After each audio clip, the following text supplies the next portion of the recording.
of Bitcoin since 2012, Tesla since 2015, and also began trading Forex in 2005. And over years, everyone immersed himself in a deep study of various trading systems and emerged with a unique, consistent, and successful trading methodology with a higher percentage of profitable trades. And we are all invited to witness, mirror, observe, copy, and analyze his trades with a weekly, monthly, and yearly subscription. And the brokers and trading platforms that HERU presently uses Seagulls Way, Forex pairs, metals, cryptocurrency, and indices. Robinhood is used for stock options, and you're free to use your own preferred broker and platforms. All right, brothers, welcome back for the Red Pill. How are you this morning, my man? And brother Heru, All it's is all yours. well, my brother. How are you, brother Anthony? Hey man, I'm fantastic. Thank you for asking. This is music now, and everything is well. Likewise, You know, likewise. brother On this Heru is all yours. beautiful, yes, the weather is beautiful out here in Atlanta, so there's no complaints. Grand rising to all of the KTLians, grand rising to Sankofa Radio, and brother Heru, peace, love, and light. Excellent, man. Let's as we give people some time to log in and tune in to what we're doing.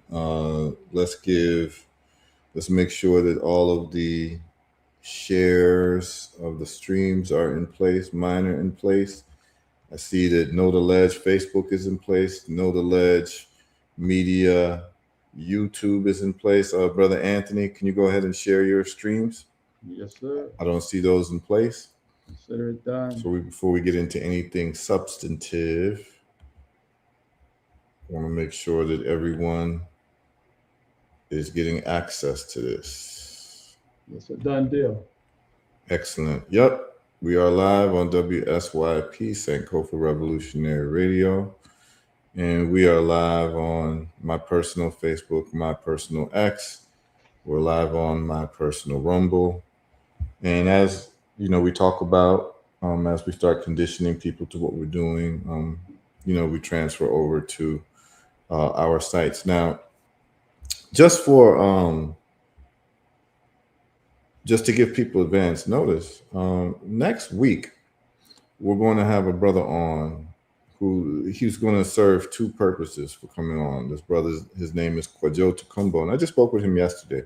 Okay. And he is going to give a prostate cancer reversal testimonial.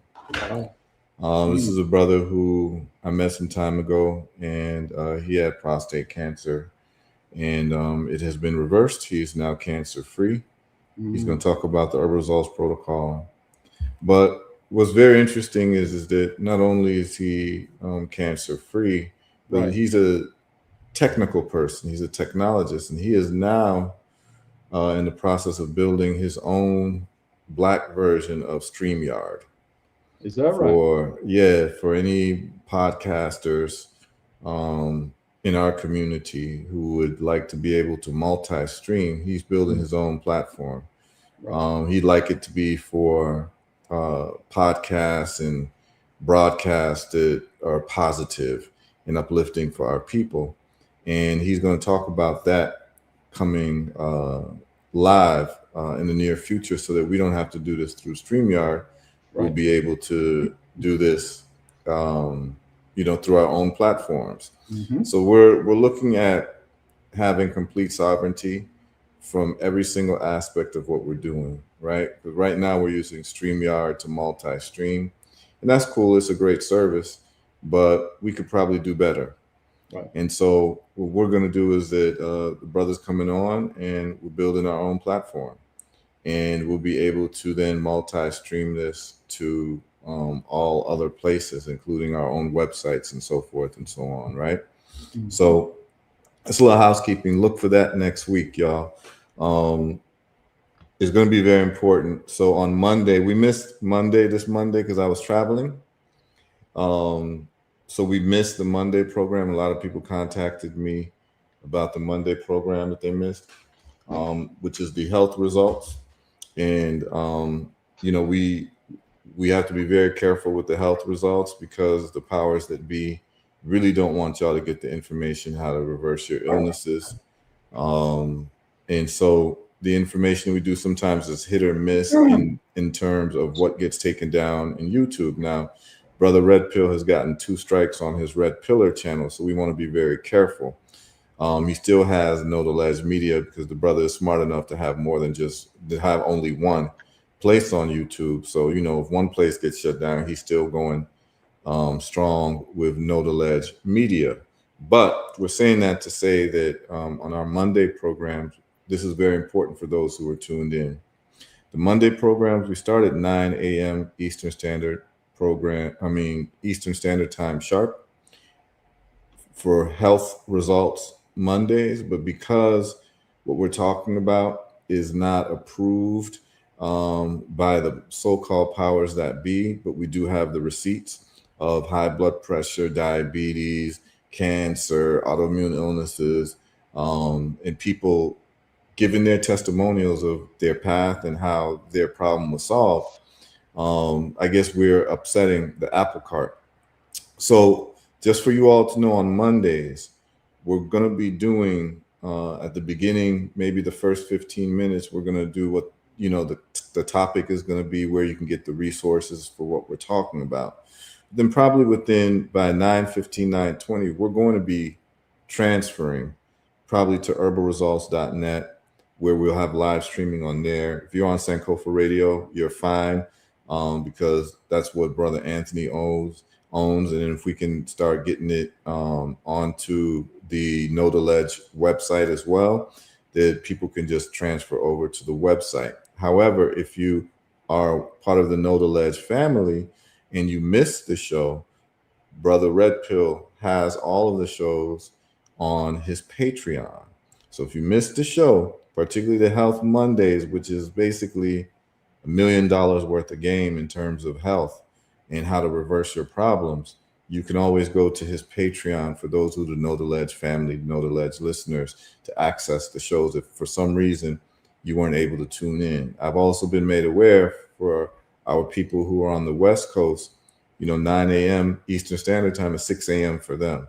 So sometimes they do miss the show. I got people telling me they wake up at 5:50 a.m. on the West Coast to get ready for the show so that they can listen to the show. But those of you who do miss it, Brother Anthony does replays at 1 p.m. Eastern Standard Time, and Brother Red Pill has the archives that you can access at any time by just subscribing to his Patreon. So it's going to be very important as to where you all can get the information. Okay, it's very important because we're doing a lot of cutting edge work and we're providing you all the receipts and the results, but the powers that be are attempting to block that information from you all. You can go to, like, for instance, you can go to Herbal Results on YouTube and see Herbal Results, and you'll see testimonials of different reversals of cancer or different diseases. About maybe 1/4 of those testimonials have been allowed by YouTube. The others, YouTube would restrict it, but they're all on my website, herbalresults.net, on the testimonials page. So you can go and look there where we have site control. Okay. So this is very important as we give people time to log on with the type of work we're going to do today.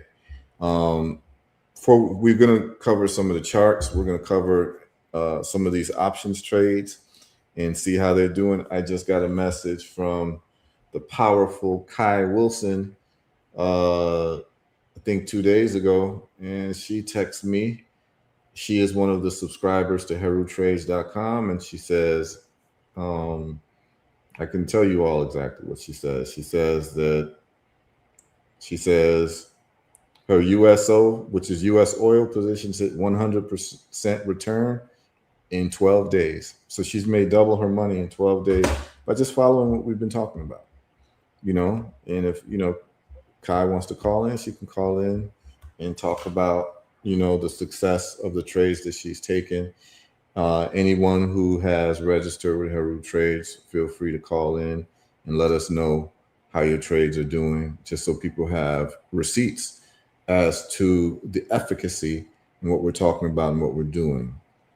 In addition, we are going to be doing something very special for the South Florida audience live and direct as curated by Brother Red Pill. And at this Yes. time, Red Pill, why don't you let people know Wagwan, you know?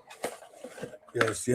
So Wagwan, ladies and gentlemen, is that we will be in your part of town um very, very soon. Very soon. The end of May to be exact. We're gonna be pulling up to Florida, Hollywood to be exact, and we're going to commence in a 72-hour boot camp. This 72-hour boot camp is entitled CLAWS with a K. It's an acronym for Kinetic Knowledge, Legacy and Land, Autonomy and AGI, Wisdom and Wealth, Sovereignty and Spirituality. And throughout these 72 hours, we're going to be doing what we call over the shoulder teaching, where we're going to basically be building with everybody in the building on how they could basically utilize new AI tools, workflows, and automations to upgrade, upskill, and basically upscale their businesses. Whether you have a brand, whether you have a service, whether you are a brand, whether you want to start a brand, whether you want to start up an AI native company, anything that you want to do in that space, whether you're an entrepreneur, self-employed, unemployed, it doesn't really matter. We basically have the skill set that everybody could utilize, from about an 8-year old all the way up to an 80-year old. And our Excellent. good brother Heru, of course, with the understanding and the overstanding he has of wealth, and also what he brings to the table in terms of health, we're going to be incorporating our good brother as a drill instructor in our 72-hour boot camp. And we also have a young brother by the name of Original Black God. He is one of the most viral AI content creators on the planet right now, amongst all demographics. He goes viral. I go on TikTok and on Twitter, and there's creators from all backgrounds: Indian, European, Asian, and they're sharing his information. They're sharing his videos, and they love his output. He's gonna be on deck. He'll be teaching us how to utilize a workflow, the new workflow on how to make an AI movie and under, I would say, under a budget of about $5,000, and under 30 days you'll be able to put a feature film together. Now, it might sound like $5,000 is out of the reach for the average person. However, crowdfunding for films is the modus operandi, and I want to remind you that the average film costs 50,000 to 500,000 to put out. So everything has been democratized. I'm not here to convince anybody of anything. I am here to make a call and find out how many people are living in the future, snatch them up, and continue to build. Don't worry, when the product is ready, people love results. So people are looking for results, and we are going to be the ones to deliver it. Shout out to everybody that already purchased your tickets for the 72 claws. And I look forward to seeing our brothers and sisters pull up. We do have it IRL in real life, and we're also offering a live stream component so you could view it from the comfort of your home. Yeah, I'm glad that was going to be my question, whether we can view it live stream. Where do we go to register for the stream, Brother Red Pill? I will drop the link. We have Eventbrite links, and yeah, it's housed on Eventbrite, and I'll drop the link inside of the chat. But yeah, it's definitely the live stream experience is also going to be powerful. Some of our teachers and drill instructors are going to be tapping in via live stream. So it'll be advantageous for everybody that's pulling up. Yes, sir. Excellent. And can you give the details again as to where it is? Is there going to be a flyer that you have, Red Pill? Yes, the flyer's on deck. I do have the flyer. If I could drop the flyer, I will inside of the chat so we could post it. Absolutely. And yeah, the actual event is available. I just posted the link inside of the chat, and the actual event, you will be able to be there live. You'll be able to tap in with us. We'll be at a private location for those 3 days. We're also going to be engaging in some outdoor activities. We'll also be engaging in, some nighttime activities as well for the family that does pull up, because we do believe in celebrating life. Absolutely. And this is vital. This is about people having a competitive edge. And without this competitive edge, there is no thriving. There is no generational wealth that can be passed on if you get left behind by technology. And I'm going to give you all a personal story about AI. And Brother Anthony will love this because I know Brother Anthony is working on AI for legal. But Can I share something? Yeah, please do.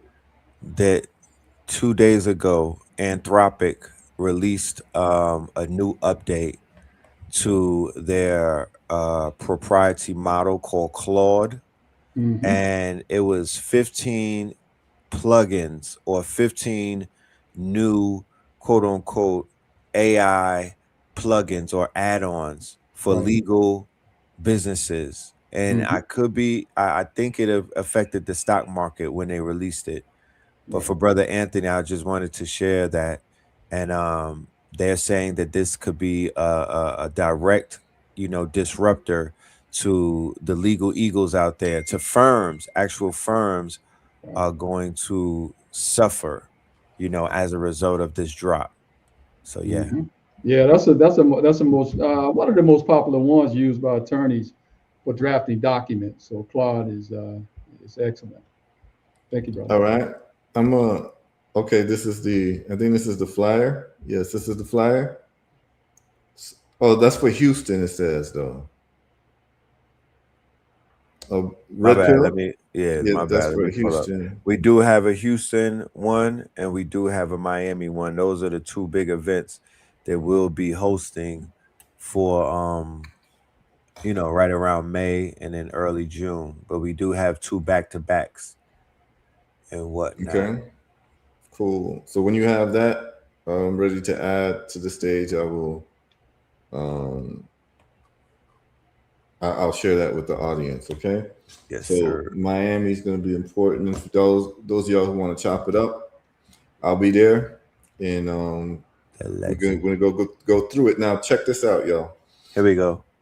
All right. Let's see what we got. The ad stage. No, that still says Houston. And Let's while see. you look for that, No, he got it. He got it. You got There it. we go. Okay. Yep. There we are. All right. So we need one of those for Birmingham at some point in time, my brother. We'll talk. Oh, of course. I'll be honored. I would be honored. I really have. I went to a conference where we were teaching AI to a group of streamers. Right? They were video game professionals who went to a all black college in Alabama, and they were blown away. And this was like the beginning of the whole thing, right? And but I was blown away by how organized and how, you know what I mean? I was just impressed. I was very impressed. I went to Miles College to teach the students.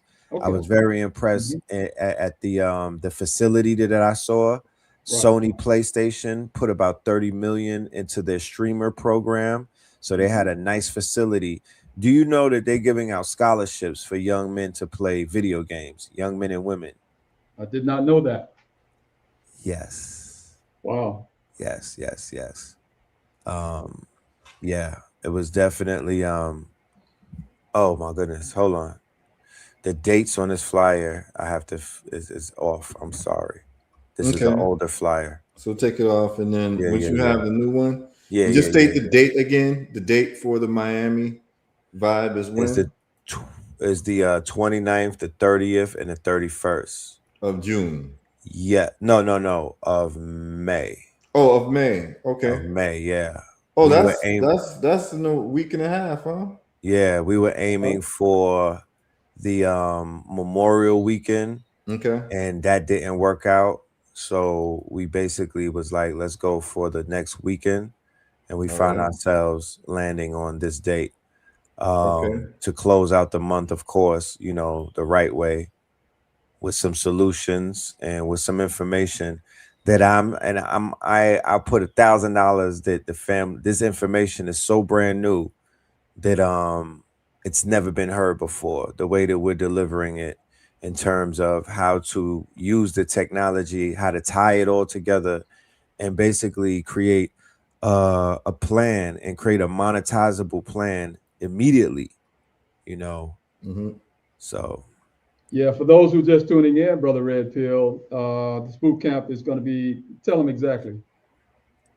this boot camp will be on the end of May, and this boot camp will be inside of Florida. Okay. And it's called CLAWS. It's an acronym for kinetic knowledge, legacy and land, AGI and autonomy, wisdom and wealth, sovereignty and spirituality. And we bring, different teachers, or what we would call instructors, together to teach our students over the shoulder, basically standing there and building with you. We have workshops. We have workflows that we'll be teaching. We'll be touching on different topics, and it's all about empowerment.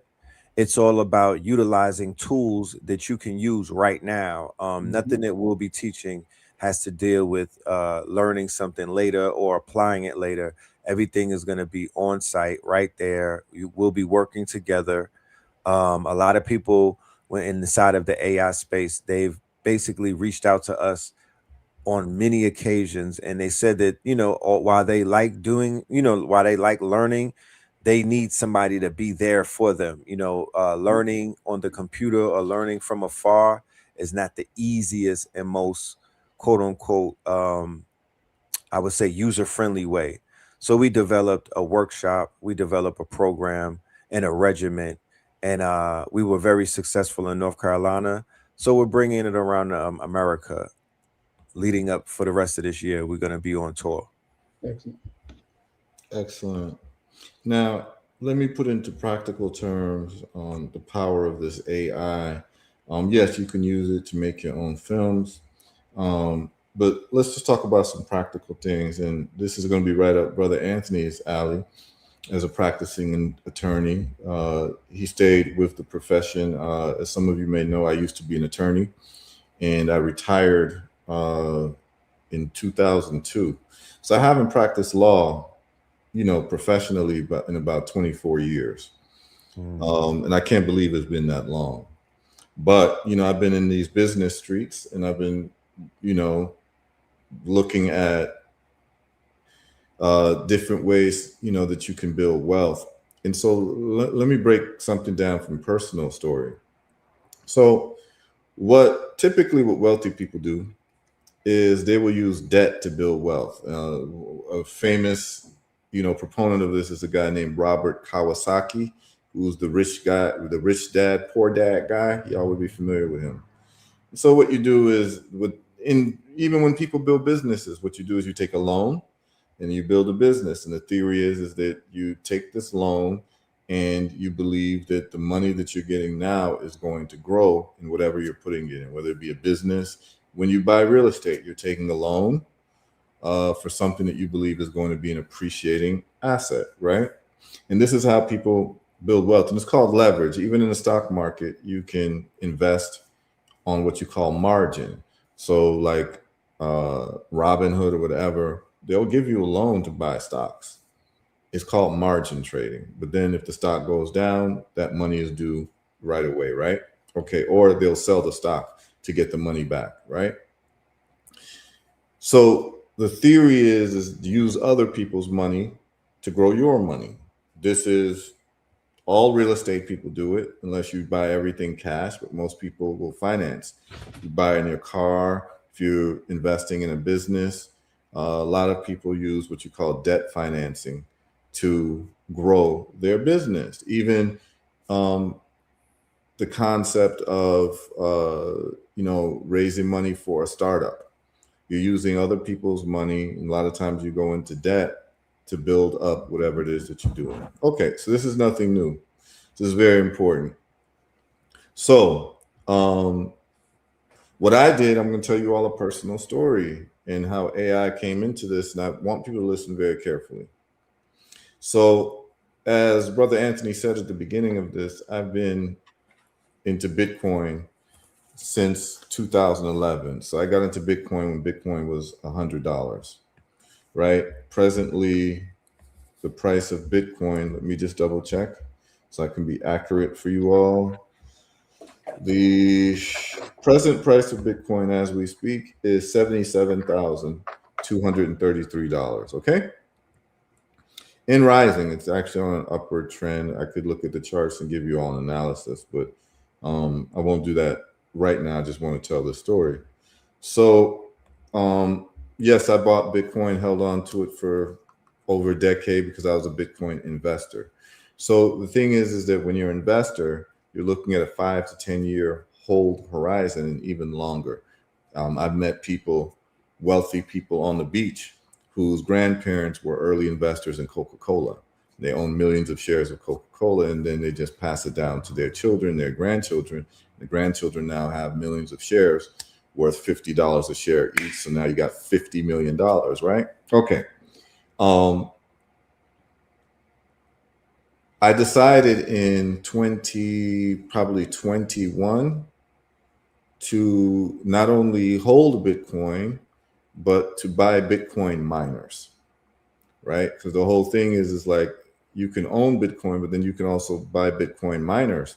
So I bought these miners that basically generate Bitcoin. You send them to a mining company that runs it, as a group in aggregate, and then you get Bitcoin every day, right? After you pay your electricity bills, as long as the price of Bitcoin is not crashing and it's going up, you just accumulate Bitcoin. So you pay for your electricity bill, and then the balance is the Bitcoin that you keep, right? So over time, miners have made a lot of money. So my whole thing was like, I know Bitcoin is going to go up, net up. Of course, there's volatility, goes down and goes up, but over the process of time, it's going to be a net upward movement. So I bought 25 Bitcoin miners. How did I buy these miners? I got American Express credit cards. And I got American Express credit cards that go with these terms. The term is that it's interest free for 1 year. So in other words, you're paying no interest on that. And so what I was doing was that I was using American Express's money to buy the Bitcoin miners. And then hopefully the plan was that I would be making money from the Bitcoin. By the end of the year, I could pay back American Express at 0% interest. So basically I'm getting money with no interest payment. This is a very big point. Anytime you can get money with 0% interest, as long as you have a good plan, it's a good deal. Imagine if you could buy your house with 0% interest. Imagine if you could buy a car with 0% interest. You just owe what it's worth instead of paying on top of it. And then because it's annual interest payments, you're always paying till the payment is done. And this is how they make money. They make money off of your interest. But when you have the 1 year 0% interest deal, the thought for the businessman is, I'm going to raise enough money from what I'm doing to pay back this particular loan. The problem is that with these credit cards, after 1 year, the interest rate goes to about 20% a year, right? So it's a gamble that you're taking. But if you've been in business long enough, you feel quite confident, or if you've been investing long enough, you feel quite confident that, you'll be able to pay back whatever you borrow within a year, right? Well, what happened was that Bitcoin price was going up steadily, and it actually had hit new highs of like 120,000. And then Bitcoin price dropped. where mining became unprofitable. It was no longer profitable. So by the time that the 1 year was up, I had to shut down the Bitcoin miners because the price had gone down on Bitcoin and it was no longer profitable. However, I still have these miners, and whenever Bitcoin goes up above 100,000, I can turn the miners back on, because the price of electricity and the Bitcoin that I'll be getting, the price of electricity will be cheaper. Right now, the price of electricity for my Bitcoin miners is higher than the amount of Bitcoin that I'll be getting. So I would actually be operating at a loss. So I shut it down, and I'm just patiently waiting. In the meantime, even though I own this asset of Bitcoin miners that I can turn on anytime. So if Bitcoin hits $1 million, I can turn on these miners, and I'm literally just printing cash, like literally. So it was a long-term investment into Bitcoin by having these miners, and I've got 25 of these miners, and I'm just waiting for Bitcoin to go above 100K to turn them back on, right? But right now, they're off. Would you rent them out? Huh? Would you ever rent them out to places where, you know, because I could go to the projects with that. There ain't no electricity in NYCHA. In public I housing, mean, you know, ain't no electricity. it's a conversation we can have. If there's no electricity price, then there is no cost for me to run the miner. So it's just free money. It's free Bitcoin. Okay. So check this out. My problem is my American Express payments start to balloon every month because the 0% interest is over after a year. So now the interest kicks in. So now the interest payments for just the interest for the credit card money that I took to buy the Bitcoin miners came out to maybe $1,000 or $2,000 a month. Just the interest payments.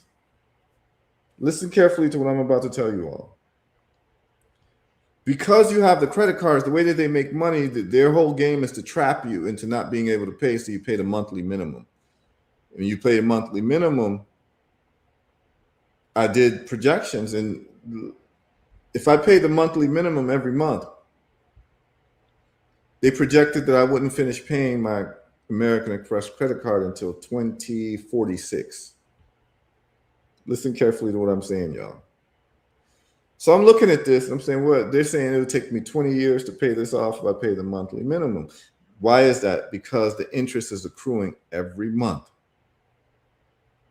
So you're just really paying a couple thousand just to pay the interest off every month, but it's every month, and it's free money for them, and you're losing every month, and you're not even tapping into the principal, which you can if you do like a nice little lump sum every now and then. But my lump sum money, I'm taking into investing into other things. I'm taking seeds and putting into better soil, because the Bitcoin miner soil is not so good right now.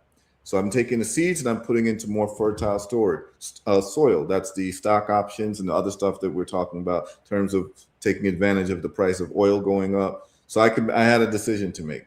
I'm either going to put the money into American Express and paying them off of the loan that they gave me from the credit cards, or am I going to grow my money exponentially, with other opportunities? I chose to grow my money exponentially because in America, wealthy people, almost all wealthy people, file for bankruptcy.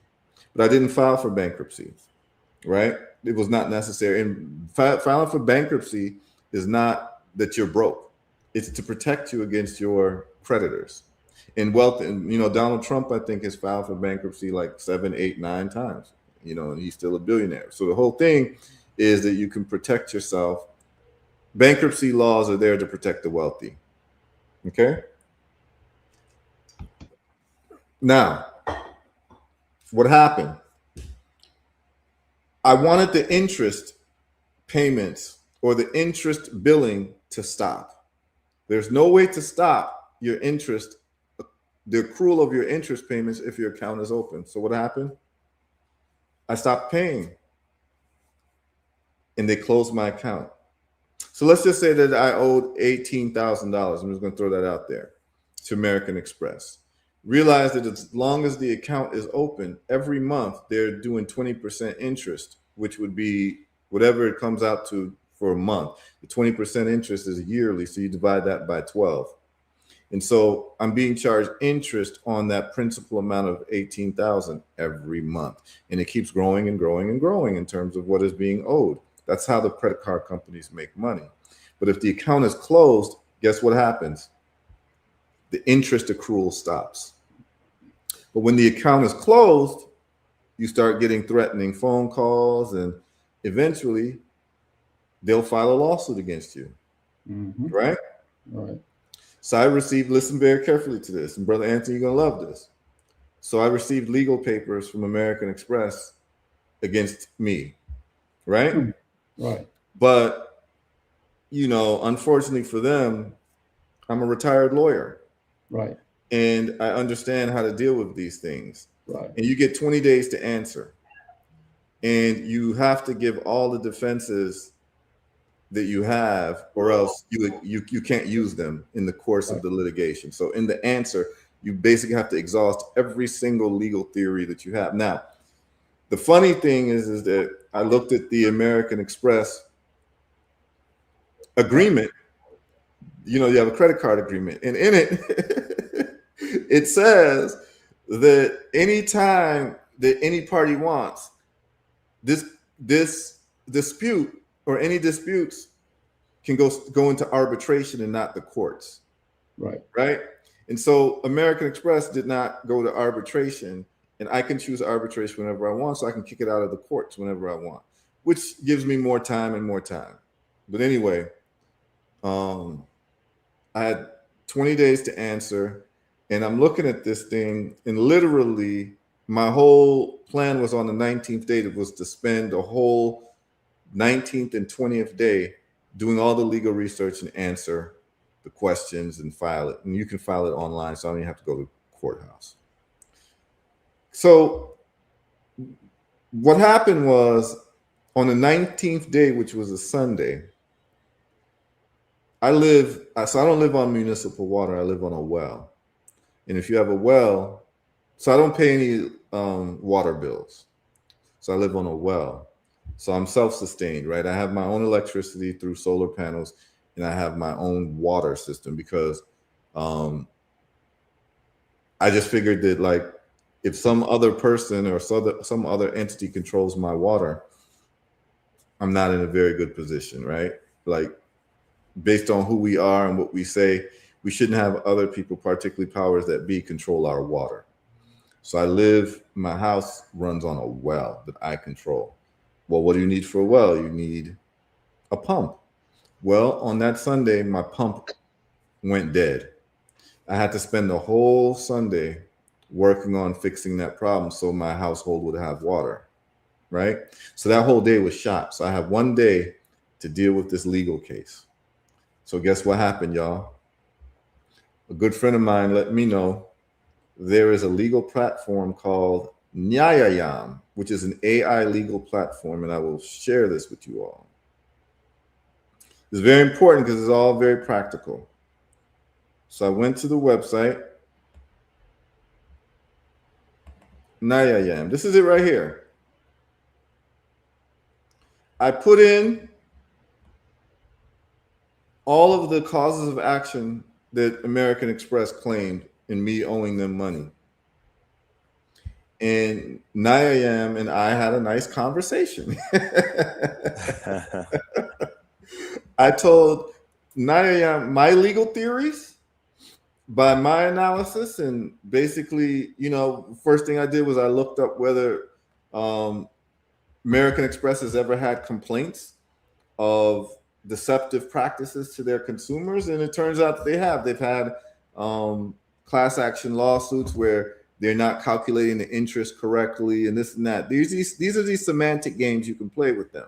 Now, I haven't done all the calculations, but my argument is that they didn't calculate everything correctly, because they've done that in the past, right? So even if they're wrong to one penny, you can challenge that, and it can get the lawsuit dismissed. All right, now here's the thing. I gave all the cause of action, the state that it's in. Imaginarium gave me an analysis. Mm-hmm. And at the end of it, Imaginarium said, okay, here's the analysis. If you want to If you want us to write the answer to your lawsuit and any motions, just step up to the elite plan. So you see where it says elite, core, and elite. So core, it gave me the analysis. Elite says basically it will write my answer for me. It costs $20 for the month. So I paid $20 on Monday.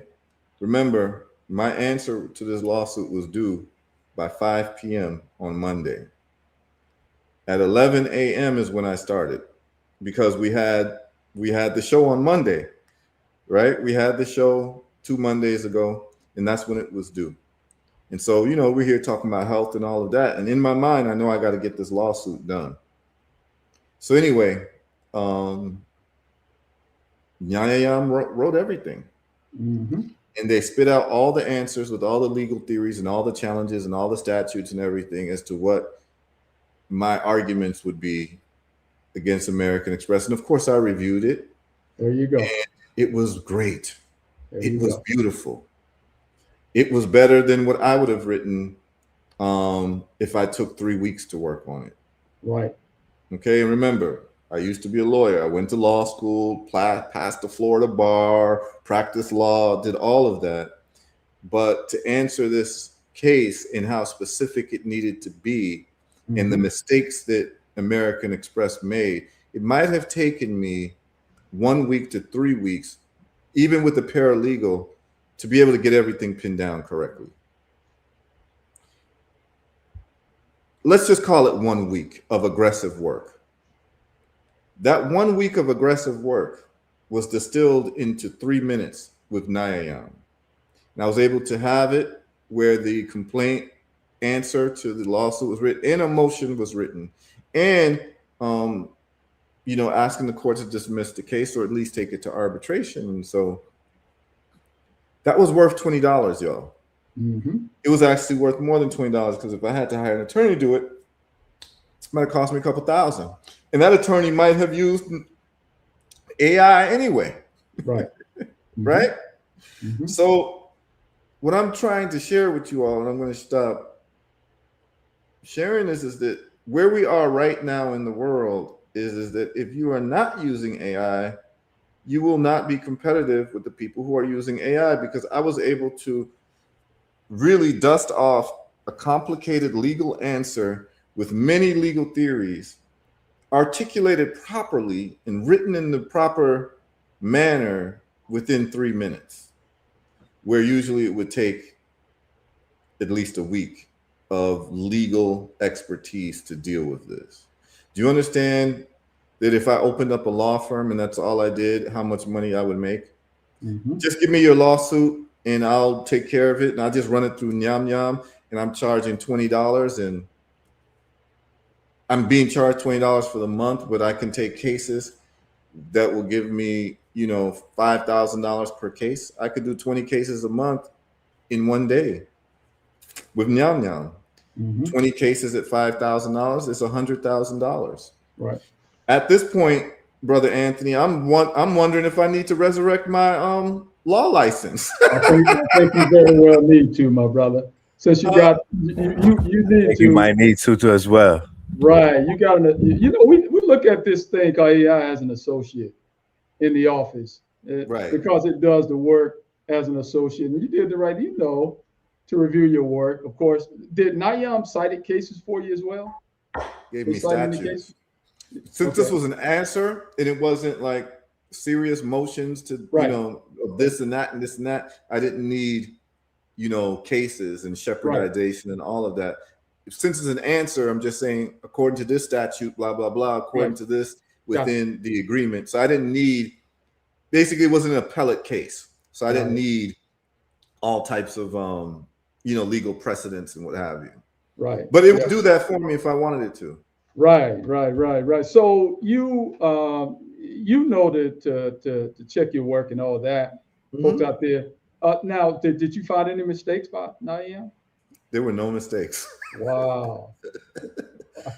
Oh, okay, there was one mistake. The mistake that it had was they might put 2 words together. Right. So I just had to add a space. It happened like 3 times. So it's a formatting thing. Pretty good. Yeah, like instead of like HERU OFORI ATTA, let's say, it might put the U and the O together, my first and last name, and I just would have to separate it. Right. HERU and then space OFORI. That's the only, but there were no legal errors. There was nothing wrong with the legal theories, nothing.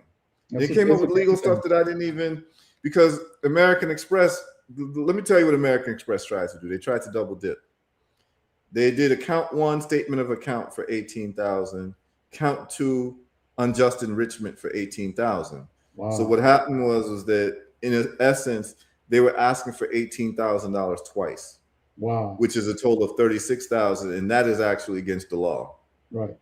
So because they were double dipping, and this was pointed out by Nyam Nyams, and so right.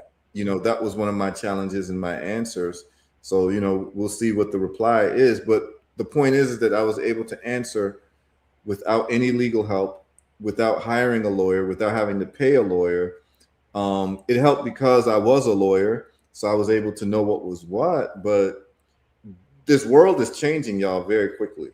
Yeah. And if you're not using technology, I mean, if you want to use a horse and buggy to get from A to B as opposed to an airplane, the choice is yours. Mm-hmm. But if you're delivering things, you won't be competitive with the person who has an airplane. So your delivery business will be shot if you are not using technology for transportation.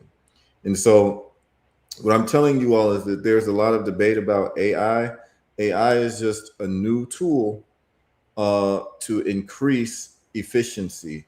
And those who know how to use it will be on the winning side, and those who don't know how to use it will be on the losing side. It's just that simple. Now, it comes with problems now.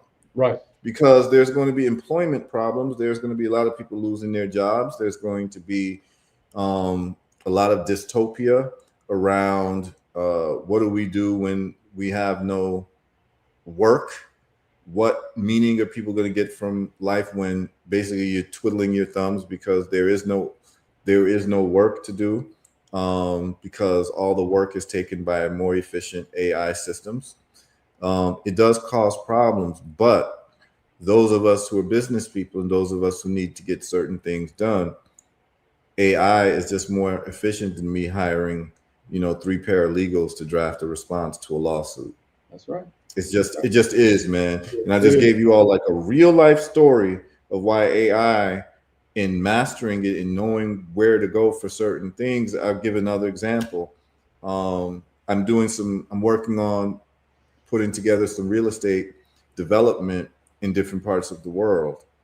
I can go to Grok right now and have Grok design me a 4-bedroom house with different styles, 2 levels, 1 level, with blueprints and everything within seconds. I no longer have to go to an architect. Yeah. So that means that the architect's job is in peril. Mm-hmm. But me as the property development person, I just saved myself $10,000. Right.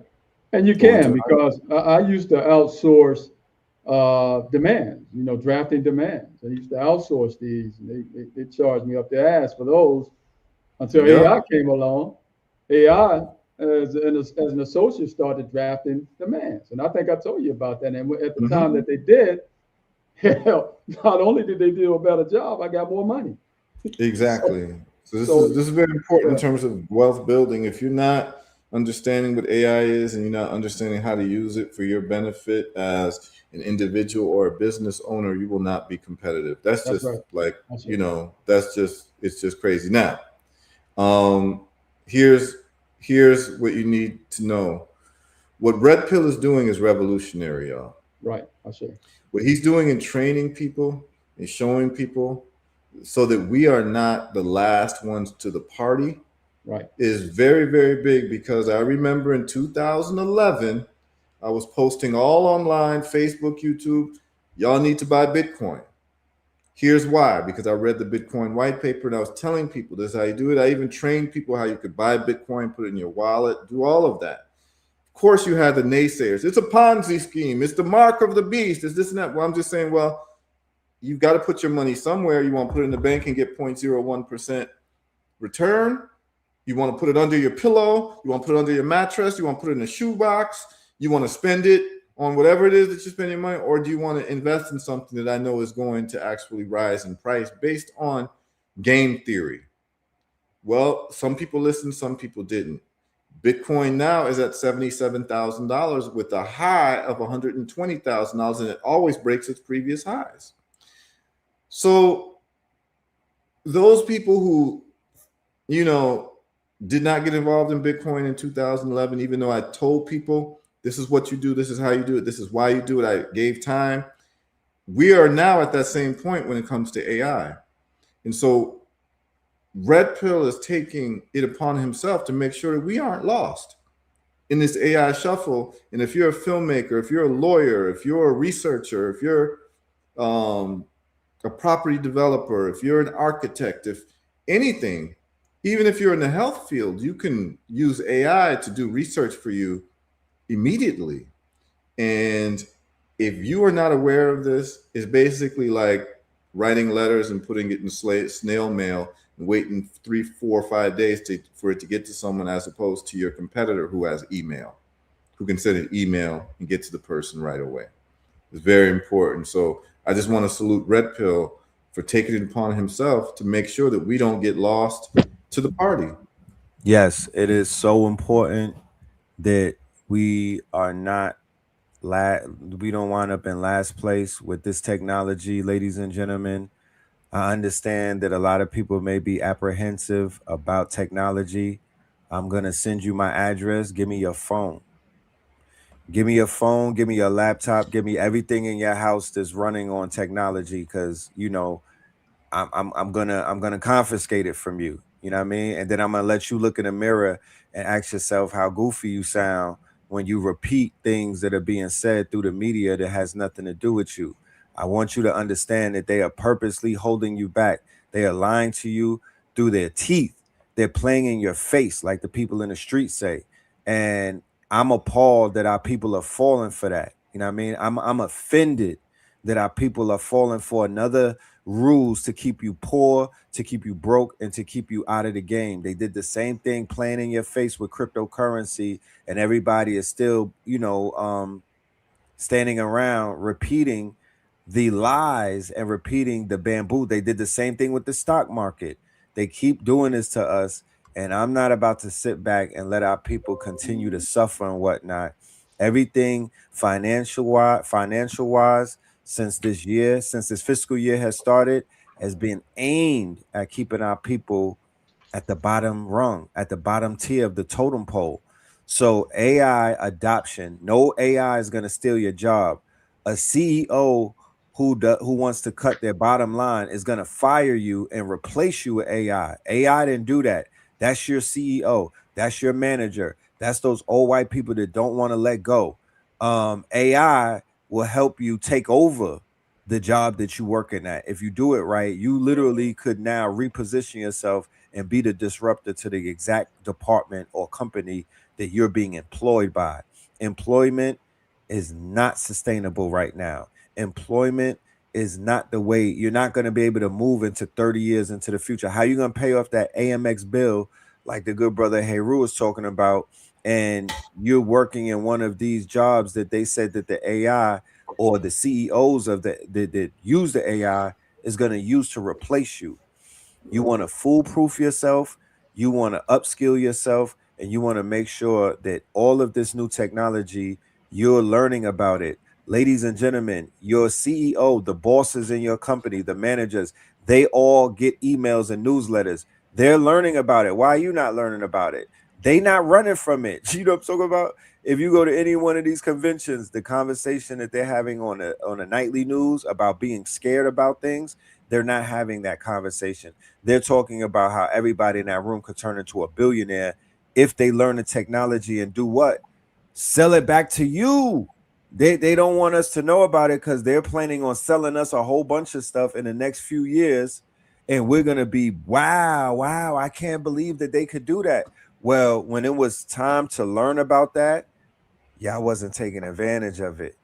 Y'all wasn't upskilling yourselves. This is that window. So for right now, until the next 6 months, we have the opportunity to speed up inside of this race, get in the race rather than being on the sidelines giving people water, right? And that's what we're going to be doing, moving around America, because every single day, not every week, not every month, every day something new is coming out that is groundbreaking and solution based, and potentially a new income stream.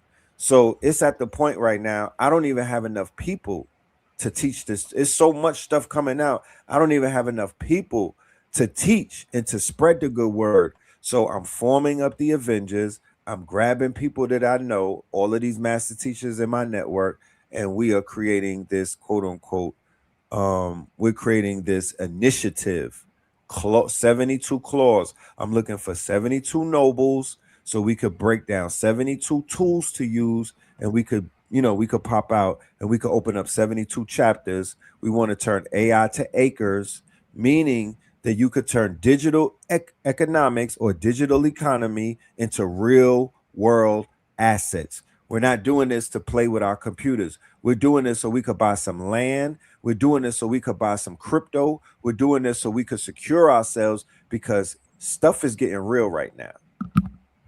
Absolutely. Absolutely. And so, the 72 clause thing is not just going to be what we're doing in Miami. It's not just going to be like, hey, come check out, what's going on. This is going to be practical. And I think some of you are getting the point that every single thing that we talk about on this show on Mondays, when it comes to health, and when it comes to wealth on Wednesdays, is very practical. And it's things that you can actually do. We're not just talking theory. And we're going to actually lay down the gauntlet. And this is what we're going to do. Brother Red Pill, I have a project that me and you are going to work on with AI and film. Okay? I've never told you about this now, but this is the challenge. This is the challenge. And the people will be able to see this happen live in real time. So here's what we're going to do, Red Pill. Me, you, and whoever else wants to get involved. I have written a screenplay. I'm sharing it right now. The clairvoyant. I wrote it in 2010. People will be able to see it. It's on Amazon. It's literally a screenplay that you can buy.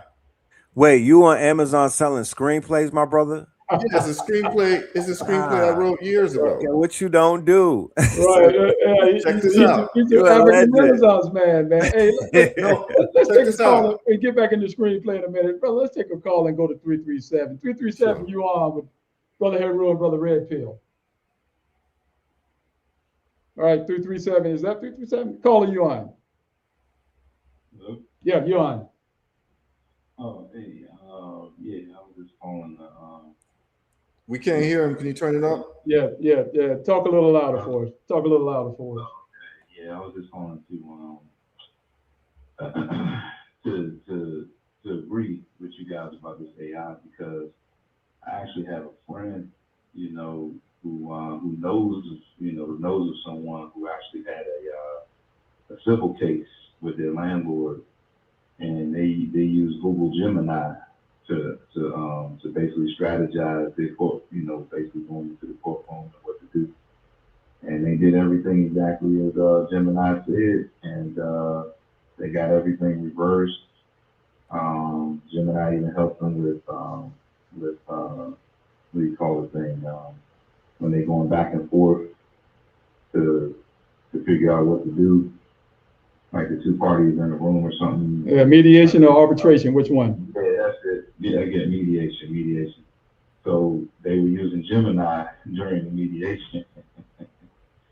And Gemini was giving them advice about what to do and what not. They prevailed there too. Right. So it was.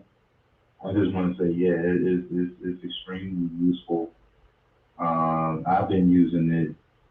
I've been using Microsoft Copilot for about the last few months, putting together putting together steps for developing different businesses and whatnot. Well, not a nonprofit. That's what I'm doing. Developing a nonprofit.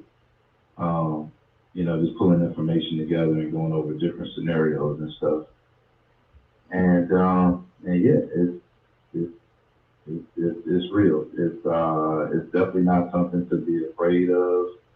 It's definitely not something to be fearful of. And I wanted to say too that there's this company out there called Corsi. I don't know if you guys know about it, but they keep they be advertising on YouTube, and they use a lot of like the marketing language where if you don't know AI, you need to get on it now and stuff like that. To entice people to get on. And I just want to tell the listening family that it's a scam. Don't mess with it. You know what I'm saying? Like, people, that, I mean, what I mean by that is I've actually looked into it, and it's very low quality, so, whatever's out here, definitely check that out, but do not mess with Core Seeds, because Core Seeds is, they're aggressively marketing on YouTube, but it's not going to really help in terms of the AI stuff. Right. So I just want to say that. Yes, sir. But there's one out there. Yeah. I appreciate you, brother. Thank you for calling. Mm-hmm. Yeah, all right. Yeah, it's real. None of this is theoretical, So, I mean, listeners, I know that you all, I get messages and texts, and I'm glad that you all appreciate the fact that this is all instructional, what we're doing, that you literally can just follow the steps and get, results the same way. Now, Red Pill, Brother Anthony, you might be interested in this as well, because the film that I wrote is a legal thriller. A legal thriller. It's a legal thriller, yeah, and I'm going to share it again. And I'm just announcing this to the audience so that you all can see what's about to happen. Right. Like literally, Red Pill had no idea about this. Anthony had no idea about this, but it became clear to me that this is the way to move. And so this is what's going to happen. You all can see it right here, the clairvoyant. Mm-hmm. Okay, so what the clairvoyant is that, and they would say, why would you, make a screenplay available?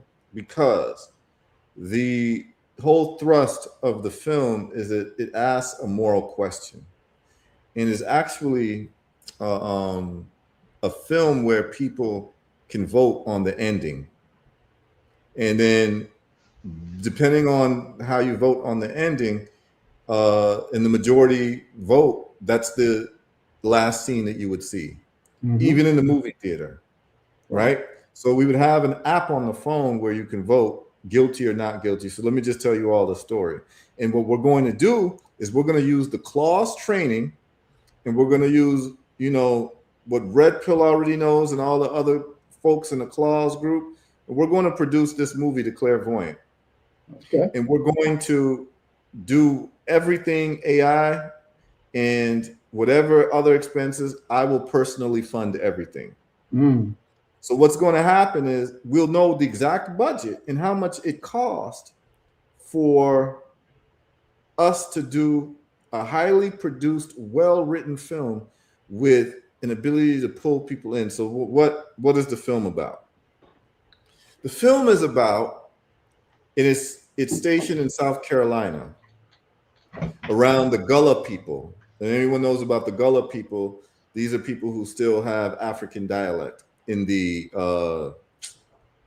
islands of South Carolina, right?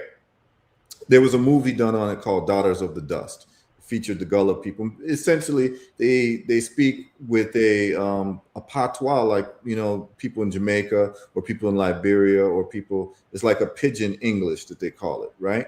And these Gullah people, the Gullah is actually a Mandinga word that means rice, because the people were known as being rice farmers. And that's where we also get the word jollof from. So people would hear about the jollof wars, where the Ghanaians say they have better jollof and the Nigerians say that they have better jollof. But actually the word jollof also comes from Gullah, or Gullof, and it just is for rice, okay? But anyway, these people in South Carolina, and there's a lot of Black folks in America who trace their lineage down to the Gullah people. Well, the Gullah people still have their African traditions, right? They have the dances, they have songs that they've never lost from slavery, they have those traditions. Now, within the tradition is also the elders and the what you would call the medicine men and the medicine women, right? The seers, those who can see.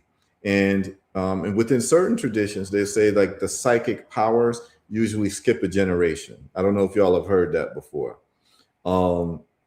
But essentially, it is a young girl who was born with the power of clairvoyance. And her grandmother is the clairvoyant of the town, to the point where she actually has a shop where she'll read your future, right? Through whether it's tarot cards or palm reading or whatever, you all see stuff. And she's very well respected, right? She's like the big mama of the community. Well, her granddaughter is born, and her name is Malika. And the mother does not have the powers, but the daughter does, because it skips a generation. Well, anyway, she starts exhibiting these abilities to see things in the future as a child. And it's well known that essentially her energy and her talent was passed down from her grandmother. And so there's about 5 different stories happening at one time, but I'm just giving y'all the thrust of the story so that you all will understand what we're about to do. So she reaches young womanhood. She's in her 20s. Of course, they're coming from like an agrarian type of culture, and they're in Charleston, Carolina, and South Carolina, and they, you know, are engaged in different forms of work and employment. And she decides that, you know, like her mother, she's going to be essentially a caretaker of a rich, wealthy family's house. Basically menial employment that she's doing. Turns out that this is like one of the wealthy families of South Carolina, you know, European descent families. And that family has a baby. And she's charged with not just taking care of the house, but also being like a babysitter to this baby, taking care of the baby and all that. She starts having premonitions of this baby. And she starts getting headaches and starts getting these dreams of like essentially the world being put on lockdown, right? And the world becoming a police state, almost like Nazi Germany per se. And then she has visions of this man who's supposed to be, for lack of better words, let's just say the Antichrist. He's bringing major destruction and enslavement to the world, right? And it turns out like he has this birthmark on his like thumb, right? And he's speaking, and he's a very charismatic speaker, and he's basically able to attract people like a Mussolini or a, you know, Adolf Hitler. And he has the world on lock, basically. And he starts taking in people's DNA and starts doing experiments on people and what have you. And he has like whole chambers of like people's blood and all, like crazy. She's seeing all of this and she gets freaked out. Well, she notices one day that that baby has the same birthmark on his thumb. And she recognizes that baby is actually going to be that man later in life. And she doesn't know what to do. And she starts freaking out day after day after day. It gets worse in terms of the visions that she sees for the destruction that this man is going to one day bring. So what does she do? She sees one thing where about 80% of the world population is killed because this man is a megalomaniac. And so she sees it as her duty to save humanity, to kill the baby. She kills the baby to save humanity. And she gets arrested and charged with the murder of a child, which is having her face the death penalty. And the running theme in the story is that there's a young Black lawyer. He's a male, and he is like a whiz kid from South Carolina. He went to Harvard, came back to South Carolina to practice. All the other local lawyers hate him because he wins all his cases, right? Well, he's called to represent Maleka, and he comes up with an interesting theory of the law, which is third-party self-defense. You'll love this, Brother Anthony, because third-party self-defense says that even if, self-defense is if someone's trying to attack you, you can defend yourself. Someone's trying to kill you, you can kill them as long as you can show that you were in, imminent deadly threat, right? Mm-hmm. Now, what happens is that the reason why she ends up killing the baby is because the family is getting ready to move to Europe, because the father, who's the wealthy bread earner, gets some type of CEO assignment to be in Germany somewhere. So they're getting ready to move. And so she feels like she's going to lose her chance to deal with this problem with the baby. So she ends up killing the baby before they move, where, he would move away from her. So it was an imminent situation. They were really getting ready to move in a few days, right? So it'd leave the country, where this baby would grow up and I guess learn different European languages and be the speaker that he was, to speak all these languages and being able to influence the world, right? And he came from a wealthy family, so he had resources. And so it was all coming together, where if she didn't intervene, this young boy or this young baby was going to grow up to be a boy and a man who was going to cause havoc in the world. So she kills the baby. So what the lawyer does is he comes up with a novel defense called third-party self-defense. So third-party self-defense is if I'm standing around and I see, let's say, a woman being attacked, someone's about to kill that woman, I can kill the guy who's about to kill the woman as third-party self-defense, right, to save her life. But I have to be able to prove that she was in danger for her life. She wasn't able to do anything, so I took care of the problem. It's called third-party self-defense. And so the theory is that she killed the baby as a third-party self-defense for humanity. Okay? So it ends up going to trial, and the only question in the trial is that, like, there's a jury. There's a movie called 12 Angry Men. Everyone should watch it. It's basically, they start out with a belief, and then the jury starts arguing amongst themselves as the trial goes, and they start actually believing the defendant.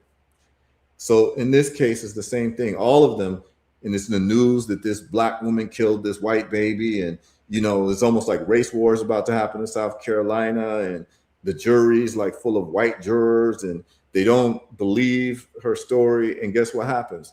She ends up going on stand, and she predicts things that's about to happen to the jury members, and it happens. Like, oh, your son is about to be in a car accident, foreman of the jury, and this and that. Wow. And they all end up believing her now. The question then becomes, does she have the right to kill a baby, even if she knows that the baby was going to become an antichrist? Wow. And the jurors believe what she's saying now, because at first they didn't believe her, but they believe her. But then the question is, even if you know that this baby is going to be an antichrist, do you have the right to kill an innocent baby to save humanity? And at the end of it, when the jury's supposed to vote, you, the listener, you, the watcher of the movie, can vote guilty or not guilty. And at the theater, you're able to vote. So I would have it at the theater where you'd have an app and everyone votes. And at the theater day at that time, it would take the aggregate votes of the people who voted in that theater, and the majority, if they say guilty, then we'll do the scene where she's guilty and everything that happens from there. And then if she's innocent, and this happens in real time, you will see, the scenes of her being innocent. But what it does, it creates a moral quandary, a debate, and a way for people to talk about philosophical issues. That's the movie. It has more to it, but that's the thrust of the movie. I sent this movie script to an agent in Hollywood. It was I had someone send it to an agent. Stole it. And this agent was actually a black agent at a big agency, right, like CAA or any of these, William Morris or whatever. The brother's last name was King. Y'all can look him up. He was a well-known And so they were very interested in it. And the conversation that some of these agents gave me was they really loved the writing, they really loved everything, but they didn't like the fact that it was like black person killing a white person. And could I change the lead attorney to a white man, at least? This is what was told to me. Wow. Because they wanted the lead attorney who came up with this, like basically saving the day with this theory, Right. to be the white savior. Wow. Right. Mm. And I said no. Wow. And as a matter of fact, as quiet as kept, there was talks about offering me $3 million for the script. And I turned it down. This was in about 2012, 2013.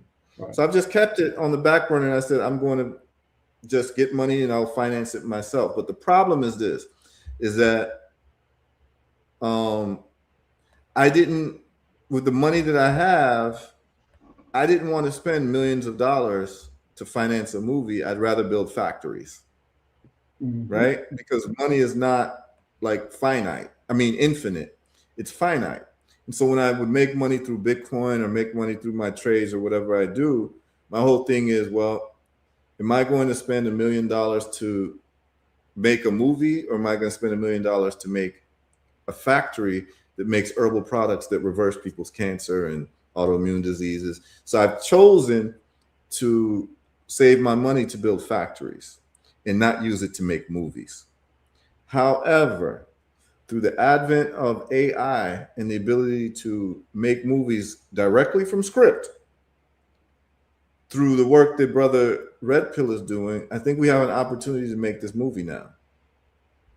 And I'm going to work with Brother Anthony as a legal consultant, and I'm going to work with Brother Red Pill as an AI person and consultant to put this movie on the front burners and to actually get the movie done, hopefully by this time next year now. Where we'll have a full feature film, and maybe even if people want to be investors, we can be, we can talk about that.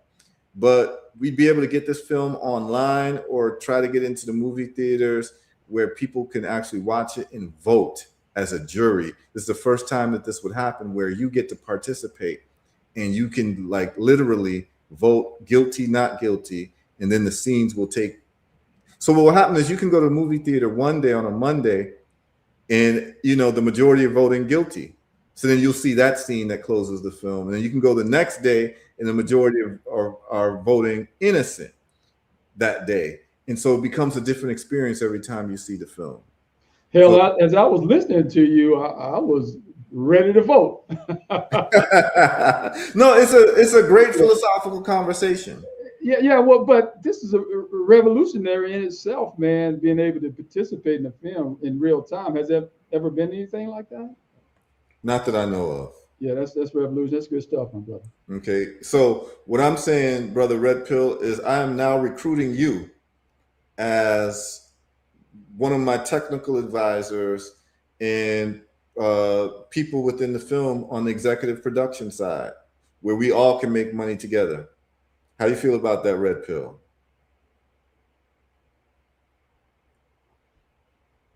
His mic is off right now.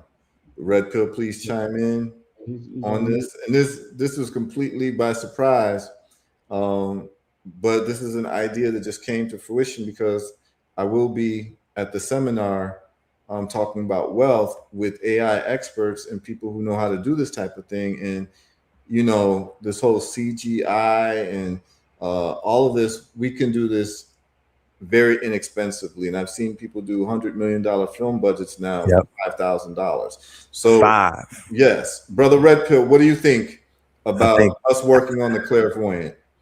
I'm ready to go. I'm sitting in my director's chair right now, bro. I'm feeling like what's his name? I'm feeling like Steven Spielberg out there. Yeah. You feel me? So the brother who we have, if you could pull that flyer up real quick, sure. I will display the brother who is going to be the other one. He's going to fill in what it is that you need done. and the brother's name is Original Black God. I would say that he's one of the top 3 most viral AI creators right now on the entire internet. Wow. He's been putting out ultra viral clips. And what he does in his clips is that he teaches melanated history, a lot of indigenous history and things like that. So this brother has mastered the art of AI filmmaking. And we literally, when we hit Miami for the clause, I think that we'll have that official meeting and lock everything in, because I just got off the phone with the brother yesterday, and I was like, yeah, it's time. It's time for us to start our film campaign, you know? Absolutely. Yeah, And it's that and time. yeah, yeah, and this is beautiful. This is how like everything comes together, man. We are now in charge of our own stories, man. And just Right. for those people who are messaging me and are interested in the clairvoyant, like you can read it. You can just go, and I'll share this. Anybody can go right now to Amazon. Oops, let me share this. Anybody can go to Amazon right now and put in my name and then the clairvoyant, and you can actually get it on Kindle. It's $2.99, or you can order the soft cover version for like $12. Okay, and it'll be shipped to you within like 24 to 48 hours, man. Y'all can get it and read it. But this is what we're going to produce, and we're going to show you all the power of manifestation. We're not just going to just talk about these ideas and what have you and be theoretical about it. We're going to show you our work in motion. That we literally are going to make a film from this screenplay that I've had on Amazon since 2010. And like I said, I just put it out there for people to just think about the moral philosophical question. And yeah, people have been downloading by it, and every couple months I'll get some money from Amazon for this.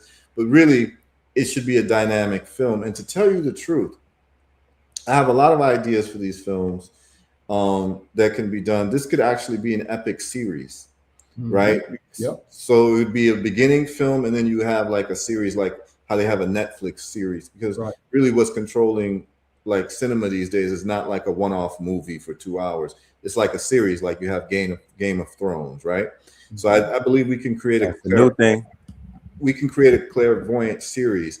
But I even have something bigger than that coming. But I'm involved in so many things that I just didn't have the time to deal with something that I've considered to be fictional, where people are dying of cancer, people are dying, and I decided to just put my time and my thought towards solving that problem. But really, I'm an artist. Like that's really what I am. Like I prefer to do art, but our people were lacking so many things, and I just wanted to solve these problems. So, I took some time and looked into cancer, looked into high blood pressure, looked into diabetes, looked into autoimmune illnesses, and saw that it's actually using first principles thinking. You can solve these problems quite easily.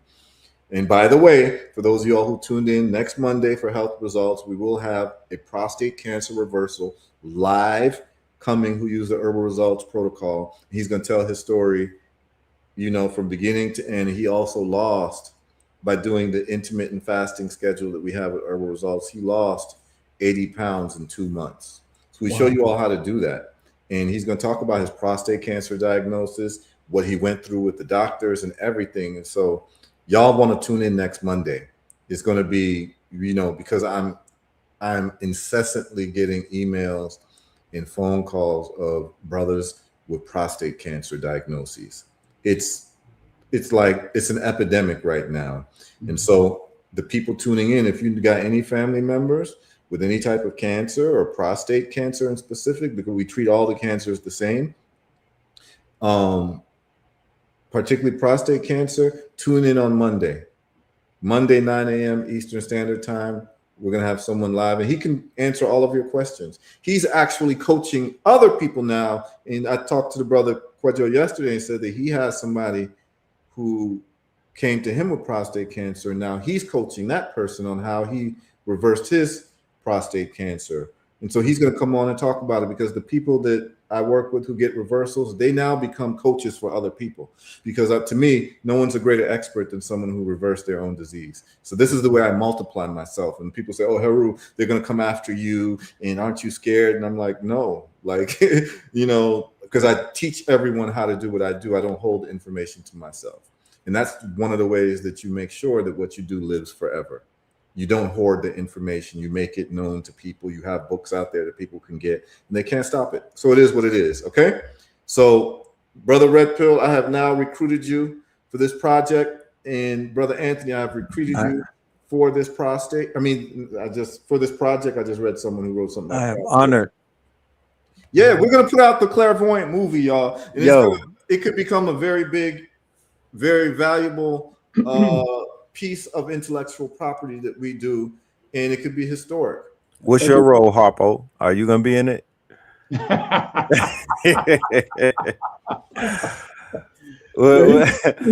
be in a movie, Heru? I just can't have you as screenplay. I need you on screen.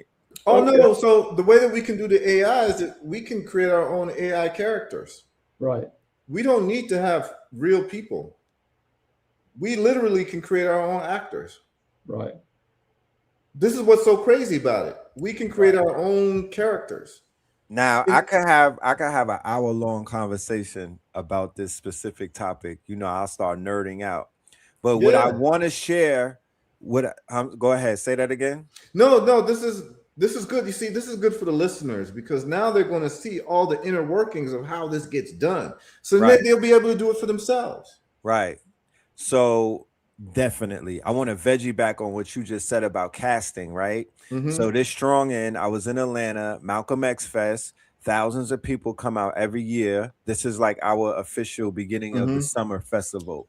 Yeah, I saw the pictures and videos from the Malcolm X Fest in Atlanta. It looked lit.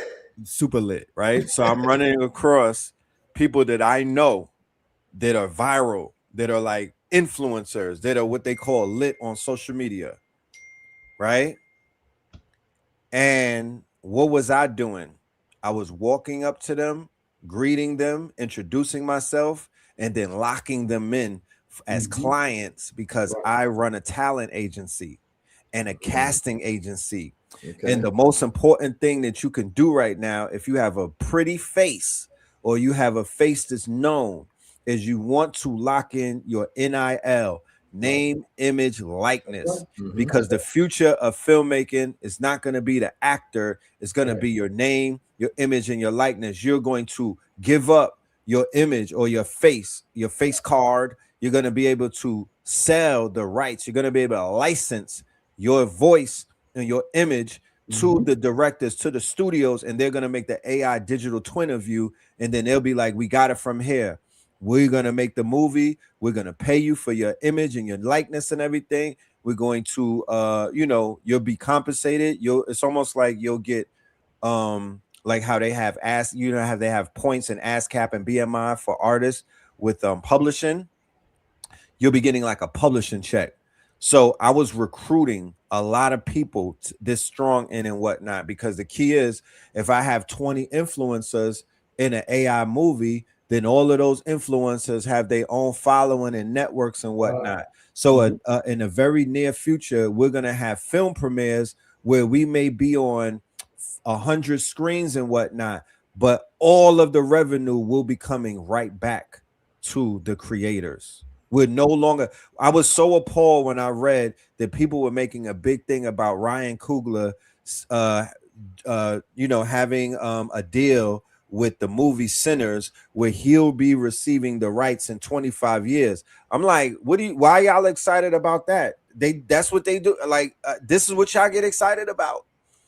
That's not, I was like, nah, this generation, we not going for that. That don't even sound right to us. Right. We want our rights right now. Right now. Right now. They playing a long game on us. I ain't with that.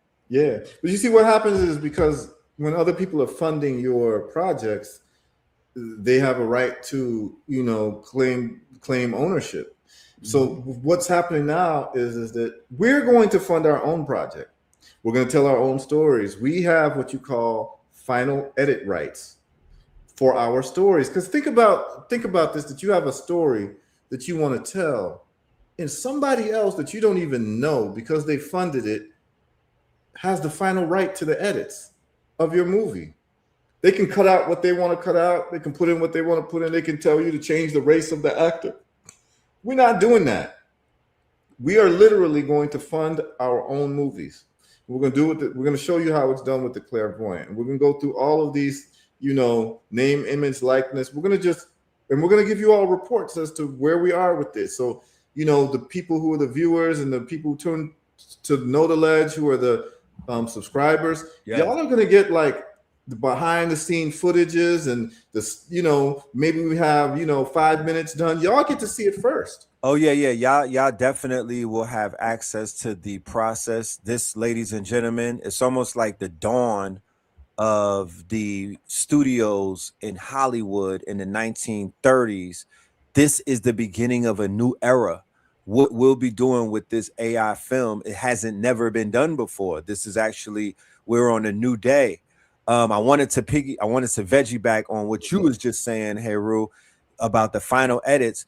I wanted to add on that even when you sell your screenplay to the studio, I read a very interesting article the other day, and it was talking about cults that spawned out of Hollywood, and they lined up everybody from Manson all the way down, and it showed pattern recognition that a majority of these people who became cult leaders were screenplay writers in Hollywood who sold their screenplay to the studios and got jerked completely. I mean, because they'll rewrite your entire screenplay, switch things up, add on new things and whatnot. Yeah. And they got these screenwriters somehow got disenfranchised with Hollywood and started creating cults. This happened multiple times. So I'm just saying that, ladies and gentlemen, people go to Hollywood with a vision and with a dream. They get broke on a casting couch. They get broke selling their screenplays. They get broke on the final edits. They just getting played and they're just getting their dreams shattered at every single turn. We do not promote that toxic environment. We don't promote Holly weird. They've been showing us in a bad light for more than 100 years. I'm literally at war with them. Like this is we're not trying to align with them. We're trying to crush them. So the images and the videos and the movies and the storylines, we're putting out epics. Like the brother said, series, and that we ain't doing one movie at 2 hours. Our lives are too interesting to just cut it at 2 hours. You remember they'd be like, oh, this movie was shot at 4 and then it got cut and it only got cut down to 2. We ain't doing that. Right. Yeah, we ain't doing that.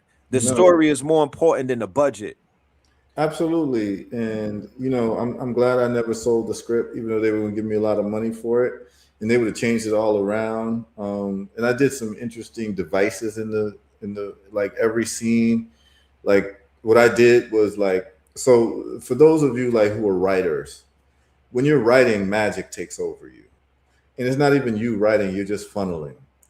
And in this film, every single end of the scene, the image from the end of the scene, the new scene, even if it's somewhere else in the world, starts with that same image.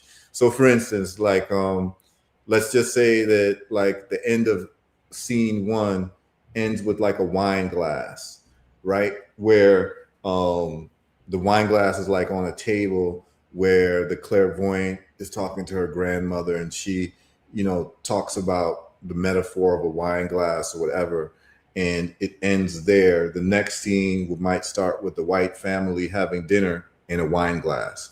So it all picks up like that. It's very creative what is done, but it has all these intersecting stories and surprises in the movie that I think people will find very interesting. But we're able to do these things and use our creativity without having to get approval. And I'll tell you all one thing, and I'll tell you one of the worst feelings that I had in the world. I feel so bad for people in Hollywood. I went down to California one time because they had a big conference for people who write scripts. And then they had all of these different producers or production companies there, all in one room. And you pay maybe $400, $500 to have access to them that day. So all the screenwriters in the world will come, and you get, I think, like 1 minute to make your pitch or 2 minutes to make your pitch. And you could pick up to maybe 30 people, 30 different production companies. So all these production companies can come, and then all the writers come. So they match the writers with the production company. I forget what it was called, but I went with the Clairvoyant, and I had my screenplays as books.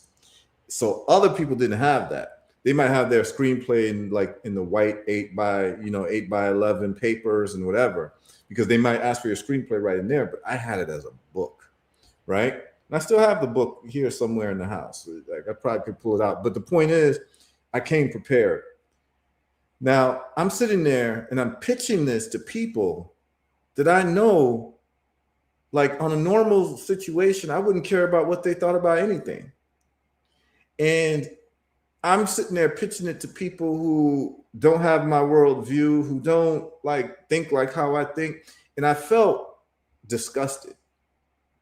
I literally felt disgusted that I literally was almost like seeking approval for my artwork or what was going on in my brain creatively from people who I don't even respect. And you have to shrink yourself to be allowed in the gates of Hollywood, because you're talking to people who they're not even like people you would consider cool or intelligent.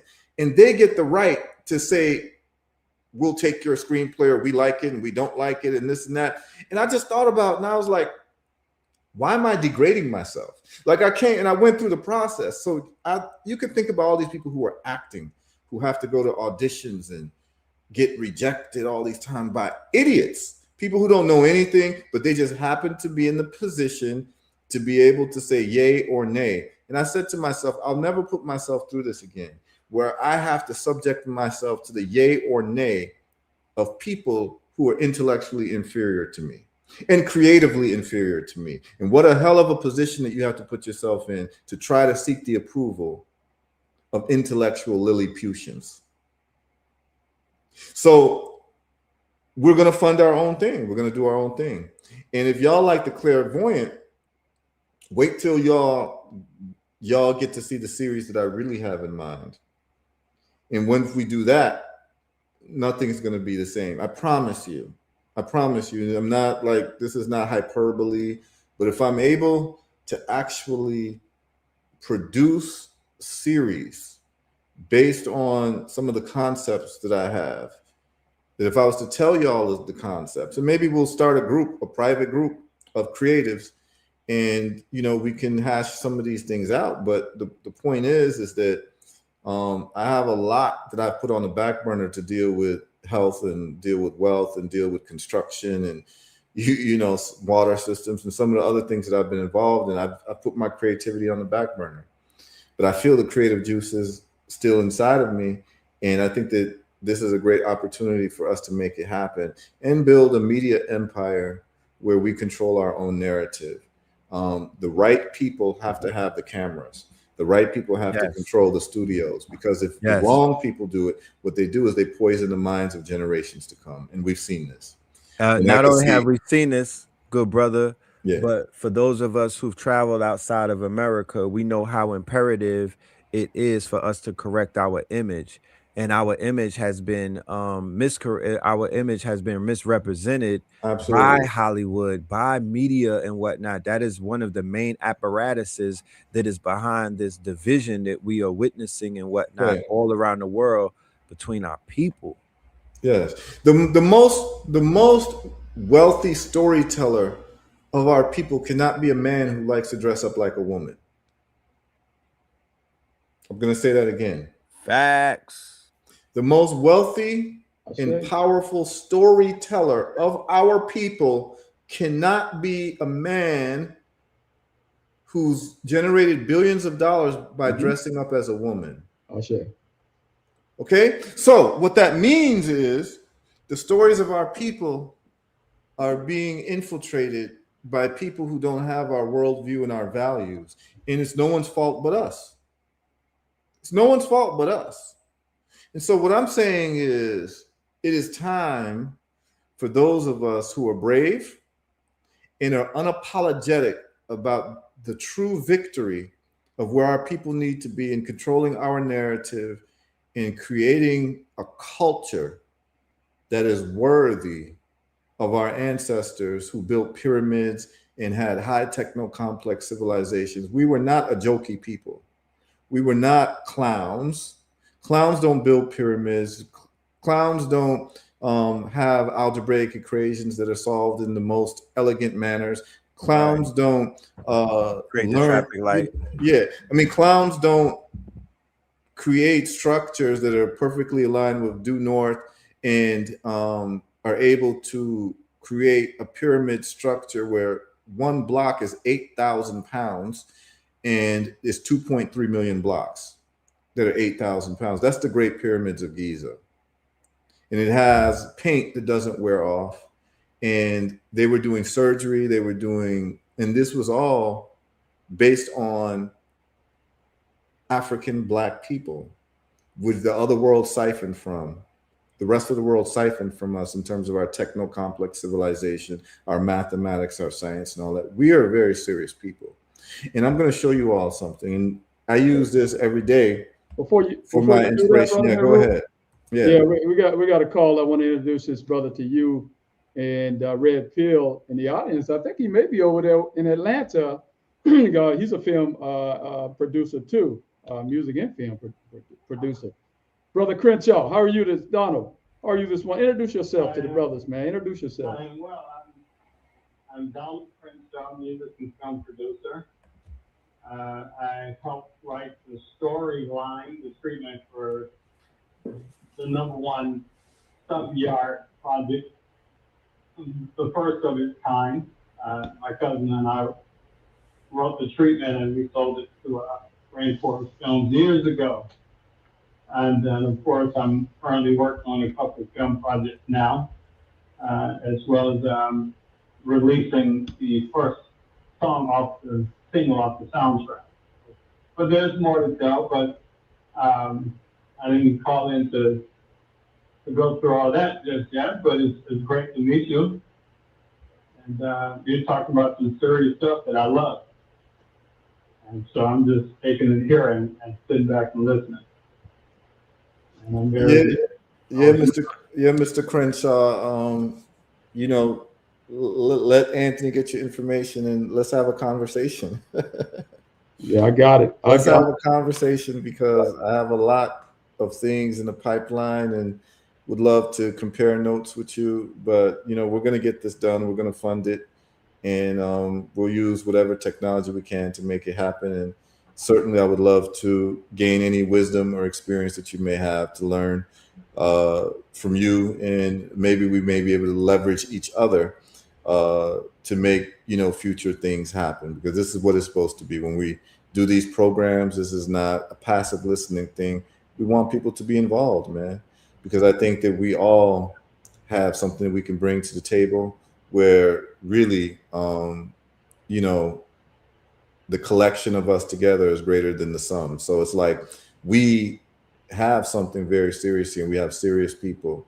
And I see Red Pill is on fire, and we got a producer calling us, to chime in on what we're talking about. And we're going to make this happen, and we're going to make our ancestors and our people proud, and we're going to do justice to the true art and the art of storytelling from our traditions, and creating something that inspires our people to be more than what we are, because that's what the duty of every generation is, to create a template or a substrate medium of which we can use that substrate medium to be better people and more powerful people. And it starts with stories. And yes, the power of story is, when people fight over religion, they don't even realize that they're fighting over stories. Mm-hmm. That's how it's the power of story. The reason why you believe in a religion is because you believe in the story that you were told. And so that story is compelling enough to you to want to fight over it, which shows you how story affects the human mind. Mm-hmm. So it's up to us to create the stories and the neural pathways to adjust the behavior and the consequences of culture. And so we're here to do it. And I am here to work with anybody who wants to work. But the operative word is work. We're going to put in that work. Right. Go ahead, Donna. You was about to say something? Go ahead. Well, he was just making a comment, and I was saying allegory, the story. Though we know that there are powerful people that walk, but it does say that some of the stories are allegory. And so that was very profound to say that. Yeah. And understanding the subject matter. And I often say that it's visual art that I like to bring for people. So I would love to be a part of what it is you're doing. And of course to join another team to push forward with what I'm doing as well, and we're going in the same direction. And that's one of the things that I learned is that we don't partnership often enough in our community. And so, well, there wasn't times where we did, but obviously the world now is about me and me. I know it definitely takes a team and still ability to be a great success. And I don't mind. Working is not a problem. Brother Donna, tell us what you're working on as well out there, my brother. Well, right now I'm currently producing a project entitled Girls on the Yard. It's female driven. It's HBCU type of movie, like Drumline meets on the Yard. And so we're in the process of raising funding for this particular project. We will deal with a lot of the HBCUs, universities. We're going to shoot the university part down in Miami, Florida Memorial University down there, and majority of it is shot in Atlanta. And we expect to have a great response to this project. Hopefully, we feel like a movie like this will help a lot of people enroll again, just as they did with Come the Art and Drumline. So it's been a long time since there's been a culture movie like this. And of course, we are tapping in on history on this project as well. You know what I mean? It's given us an opportunity to kind of, it's a pen and paper. You get to write a lot of the things and drop some jewels in to bring some awareness to things that you're talking about. I believe that keeping these before the people, it will continue to keep things alive, because there's not great. There's great projects, but none that edify our community greatly. So whatever I do, that's my goal, is to always edify my community. That's what I'm familiar with, you know what I mean, best. So that's pretty much what I'm working on. And again, releasing the soundtrack, a single from the soundtrack, which is called Fed to the Funk. And the dual group is called Captain Funkenstein and Dr. Wizard. And I myself, I spend quite a bit of time around Parliament, so it was just, the funk was just in me, you know what I mean? And just telling great culture stories. And the other one that really got me is what you were talking about earlier. I've been working on the Willie Lynch project, not so much dwelling on Willie Lynch, but because we know those activities did take place, but they say the story is controversial, and so sometimes that's not a bad thing, but I want to make sure I have all my I's dotted and T's crossed in the history of telling this story. And it's a lot more than just the subject title. When it comes to the story, people know the Willie Lynch letter, but I'm going so far deeper than that. And because we were talking about the pyramids, the Giza, and all that stuff, I want to be able to, I'm taking it back. back. I don't want to give too much away over the air, but we're going back to cover some major history on that particular project. So I have about 10 projects. Excuse me. We just finished premiering Joshua with the Hebrew cast, all Hebrew cast. However, we did that through AI generated, and it came out very well. So you mentioned the technology, so I worked with a team that is very secure in using that particular tool, very proficient and secure within it to do a full feature. It's an hour long, but yeah, we can definitely make some things happen with that. Yeah, well, we got a lot of people listening, and then once this gets archived, we, within about, usually when we do these shows, within the first 2 hours of once it is archived on YouTube and Facebook, we get about 5,000 viewers within the first hour or two. And what I would like to do is, could you tell us where we could find you online? Do you have any websites where we can look at some of your work and the listeners can be more familiar with your work? Okay, we can reach out on Crenshaw Hype Productions.com. Crenshaw Hype Productions, Hype as HYPE? No, Hype, HERUOFORI. Oh, Crenshaw Height. .com. Yeah, Crenshaw Hype Productions.com. Okay, I'm going there right now. You can see a listing of the movies that we aspire to shoot. I'm there right now. We shot some footage, some trailers years ago, and in our community sometimes it's hard to raise funds to start movies. We desire great content, but it's not always easy to get those investors to come forward. And of course, distribution is easy. Of course, I have worldwide distribution also. But there's digital. So with the movie Girls on the Yard, we're talking about 107 HBCUs that will be directly marketing to it. And of course, having 15 band universities directly involved. We should do very well with our project.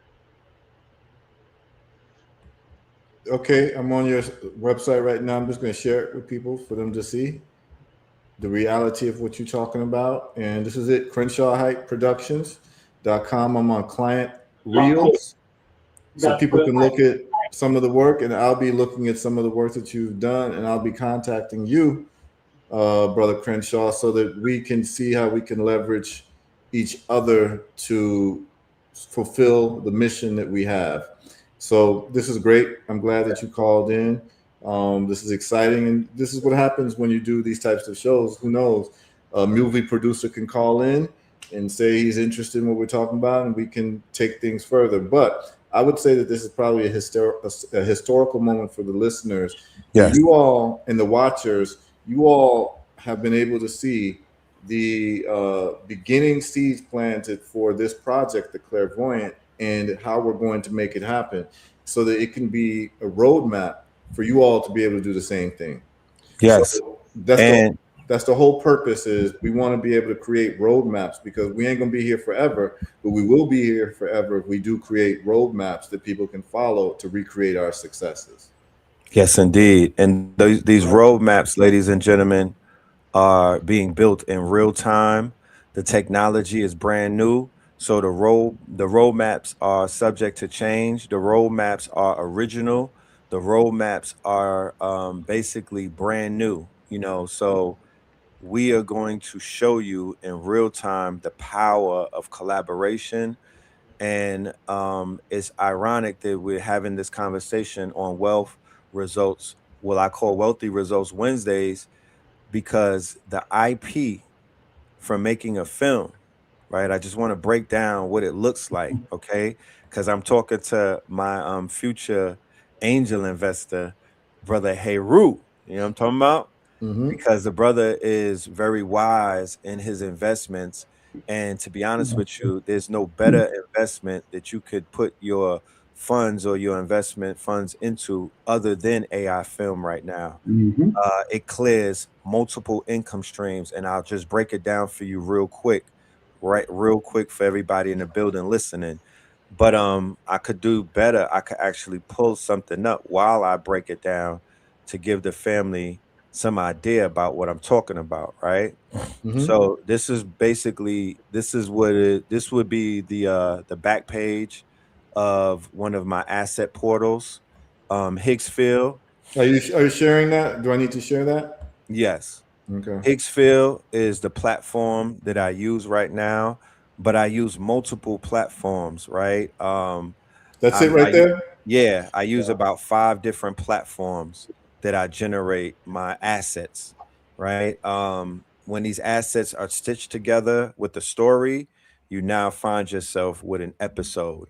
Episodic series, vertical soaps are the future, right? They're no longer 2-hour movies are no longer the modus operandi to basically generate a recurring income. 50 parts of a series is what they're looking at right now. Issa Rae, all right, our sister Issa Rae, who pioneered original content on YouTube and then went over to HBO with Insecure. She just did 75 million views on a vertical soap, on basically what they call vertical soaps or short form content. That's the new that's what they canceled all of the reality shows, by the way. They canceled all of the reality shows. You're no longer going to be seeing Love and Hip Hop. You'll be seeing reruns of it, but all of those shows got canceled by Paramount, and they're going to vertical soaps now. They're going to these quote unquote 100-part series, 50-part series. So with an AI film, you have multiple income streams. First, you have the film. The film is funded by the people. The people now get a chance to get a return on their investment by collectively being a part of the funding and whatnot. Whatever the agreement is whatever the agreement is to investors, you'll basically have shares, and that will be able to, there'll be a percentage that's agreed upon. Then outside of that, you have about 7 ways to monetize your quote unquote footage, or 7 ways to monetize your film on streaming platforms like immediately. So you could get monetized on IG or Meta. You could get monetized with Google. You could monetize. You'll be able to monetize you'll be able to tap into publishing and licensing. You know what I mean? BMI and everything. You'll be able to create what is known as sync, right? You'll activate your sync. So if you are an artist, or if you know artists, or if you have artists that are quote unquote in your family and whatnot, if you own someone's catalog, if you have a catalog, now your music is a part of the soundtrack, and your music is inside of the film, and your music is the intro and the outro. So all of those spins are being added up as well. Then you have product placement. So instead of putting Pepsi Cola in the movie, we're going to put the plethora of melanated brands that are out there who are not selling products to kill people. They're actually selling products to heal people. Okay. We start pushing those to the front. We build films and stuff around products, or we build films around people who have created products. By telling their story, they add value to not only them, but to their brand, thus pushing their product further into the market and whatnot on a global scale, that is, because we're talking about being able to translate our films into all languages. You feel me? Absolutely. Same, Absolutely. yeah. I'll go ahead. I'm sorry. No, you got it. You're So right. we also have to talk about the idea of merch, right? Now, merch is a multi-billion-dollar, damn near trillion-dollar business that is only getting more easier by the day. Okay. I'm gonna take them down a little rabbit hole real quick with these videos. I'm gonna just show them some of the advances in terms of right there. Yeah. So when it comes to commercials, when it comes to 60-second, 30-second, 45-second commercials to promote anything, you now have the access to do that with a press of a button. You could take famous people and create your own images. You could create your own worlds, right? I could take these Michael Jackson pictures and put myself right there with Michael, you know? You seen the AI thing where they have Michael Jackson and Prince at an award show? Yeah. I mean, In it looked this very world, real. Michael Jackson got a twin. Yeah, I mean, it looked very real. That video, Michael and Malcolm. Yeah, Malcolm Jackson. Yeah, like people gotta understand that like this thing is so. And I don't know if people have seen it, but I'm gonna see where I can find it. But literally, it's a video of done completely by AI, and this is how we can do film. So I'm gonna give people some type of sense of where the AI production is at right now. That we can do this for ourselves and tell our own stories, and people are doing it now, and it just needs to be something that we actually have control of and that we are using to tell our stories. And so, for instance, this is it right here. I'm gonna show you all, and I'm gonna show you all this, and this was done by AI. Okay, some people have seen this, some people have not, but this is exactly what Brother Red Pill is saying. But I'd like to show and prove here. Let me just do this right now.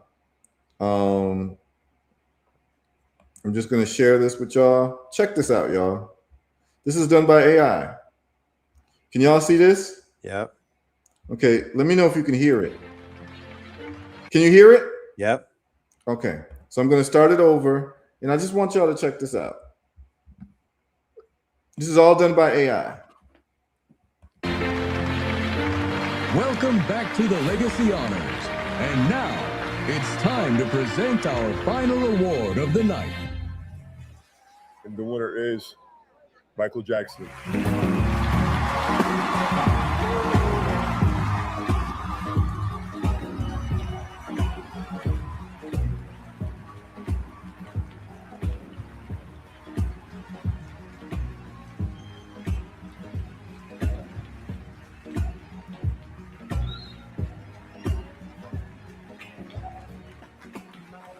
I heard there's royalty in the room tonight.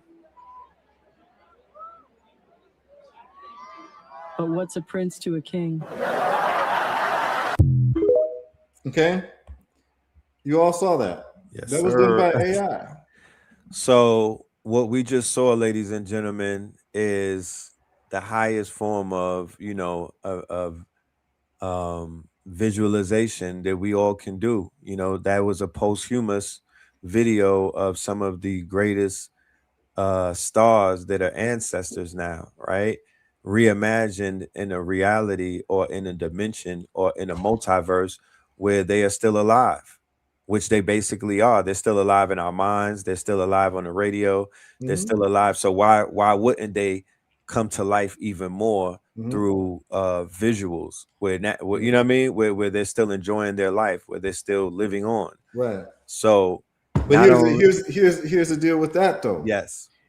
If we're at the stage where we're able to create photorealistic depictions of entertainers who died and have them prompt words and say things and use their voices and anything, what could we do for the Haitian Revolution?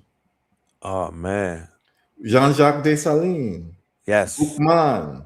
Yes. Makanda. Yes. You see,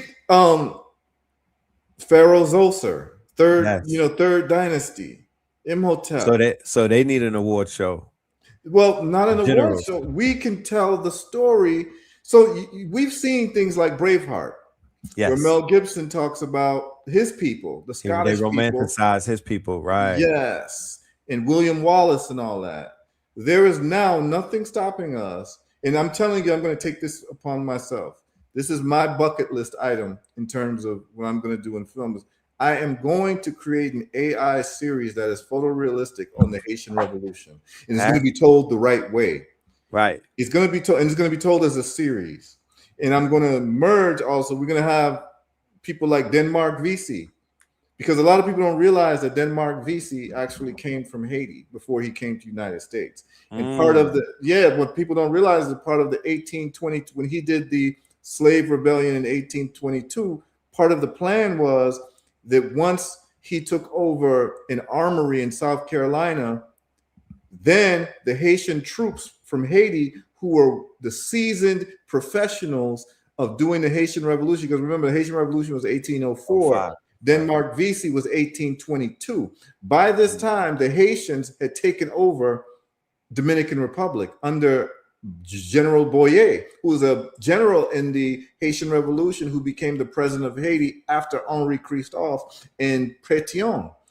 And he ends up taking over the island. The Haitian forces took over the island, and they said to Denmark Vesey, all you need to do is when you take over the armory, Haitian forces will come and we will come help you, because we're a little bit skilled in kicking the ass of Europeans in war. But we just need you to take over the armory. But they ratted out Denmark Vesey before the armory could have been taken over. So Haitian soldiers and generals weren't able to sail to South Carolina to deal with the situation there. Or else the history of South Carolina might be completely different. Yeah, right. You might be in South Carolina right now saying "sac passe," and you didn't even know it. Right, but look, but in the world that we live in, right, based off of the dynamics of what they said this world is, there's a reality that exists where he didn't get ratted out. Exactly. There's a reality that exists. Yes, we can create that reality. Yes, we can create all different versions of those realities. And you're right. You're barking right up. we're on the same page. This is exactly the type of time I'm on, man. And we can do this, and we can tell the stories correctly, because if we can create Michael Jackson talking, we can create Denmark Vesey talking. We can create General Jean-Jacques Dessalines talking. And the Haitian Revolution has still not been told cinematically the proper way. It needs to be told. Is actually one of our most important stories that could be told. It has to be done the right way. And I'm definitely, at a certain point in my life when I have the factories up, I'm going to dedicate some time to my artistic part of myself and do these movies as like something I want to do with my life, man. I just have other things that are more important right now. But because of AI, we're going to tell the story and we're going to do it properly. It ain't going to be no goofy nothing. It ain't going to be no goofy nothing. It's going to be directly online with what serious men and serious women do, to give people a template of understanding of who you need to be if you're going to actually be someone of consequence and someone of history. And we're going to do our ancestors justice. And what's going to happen is there will no longer be an understanding that the people who are telling our stories are men who like to wear women's clothes. Okay? Yeah, fire bun. We gotta move. Yeah, we gotta move that out the way. Yeah, so this is Can I show something? Yes, please do. Please I want to. Is it this one here? Yes, it's that one. Yes. I want to veggie back on what it is that you're saying, and I also want to say that I love the way that we work together initially. So sign me up when you're ready, because I know that our synergy will create magic. You know what I'm saying? But this is what we've done. We have entered into that world where we're creating what is known as, our multiverse, right? So I have a story where Malcolm X, or El Malik Shabazz, that was his name at the time of, his quote unquote transformation, right? So El Malik Shabazz gets a reading when he's in Africa, when he's on his quote unquote tour. When he's going through Africa, he runs into a shaman, for that matter, who gives him not only a reading, but allows him to see a vision of him being assassinated in New York. And he also points out who his enemies are, and he also points out what the whole play was. He lets him see his fate in front of his daughters. El Malik decides to stay in Africa and receive the protection of the quote unquote Africans.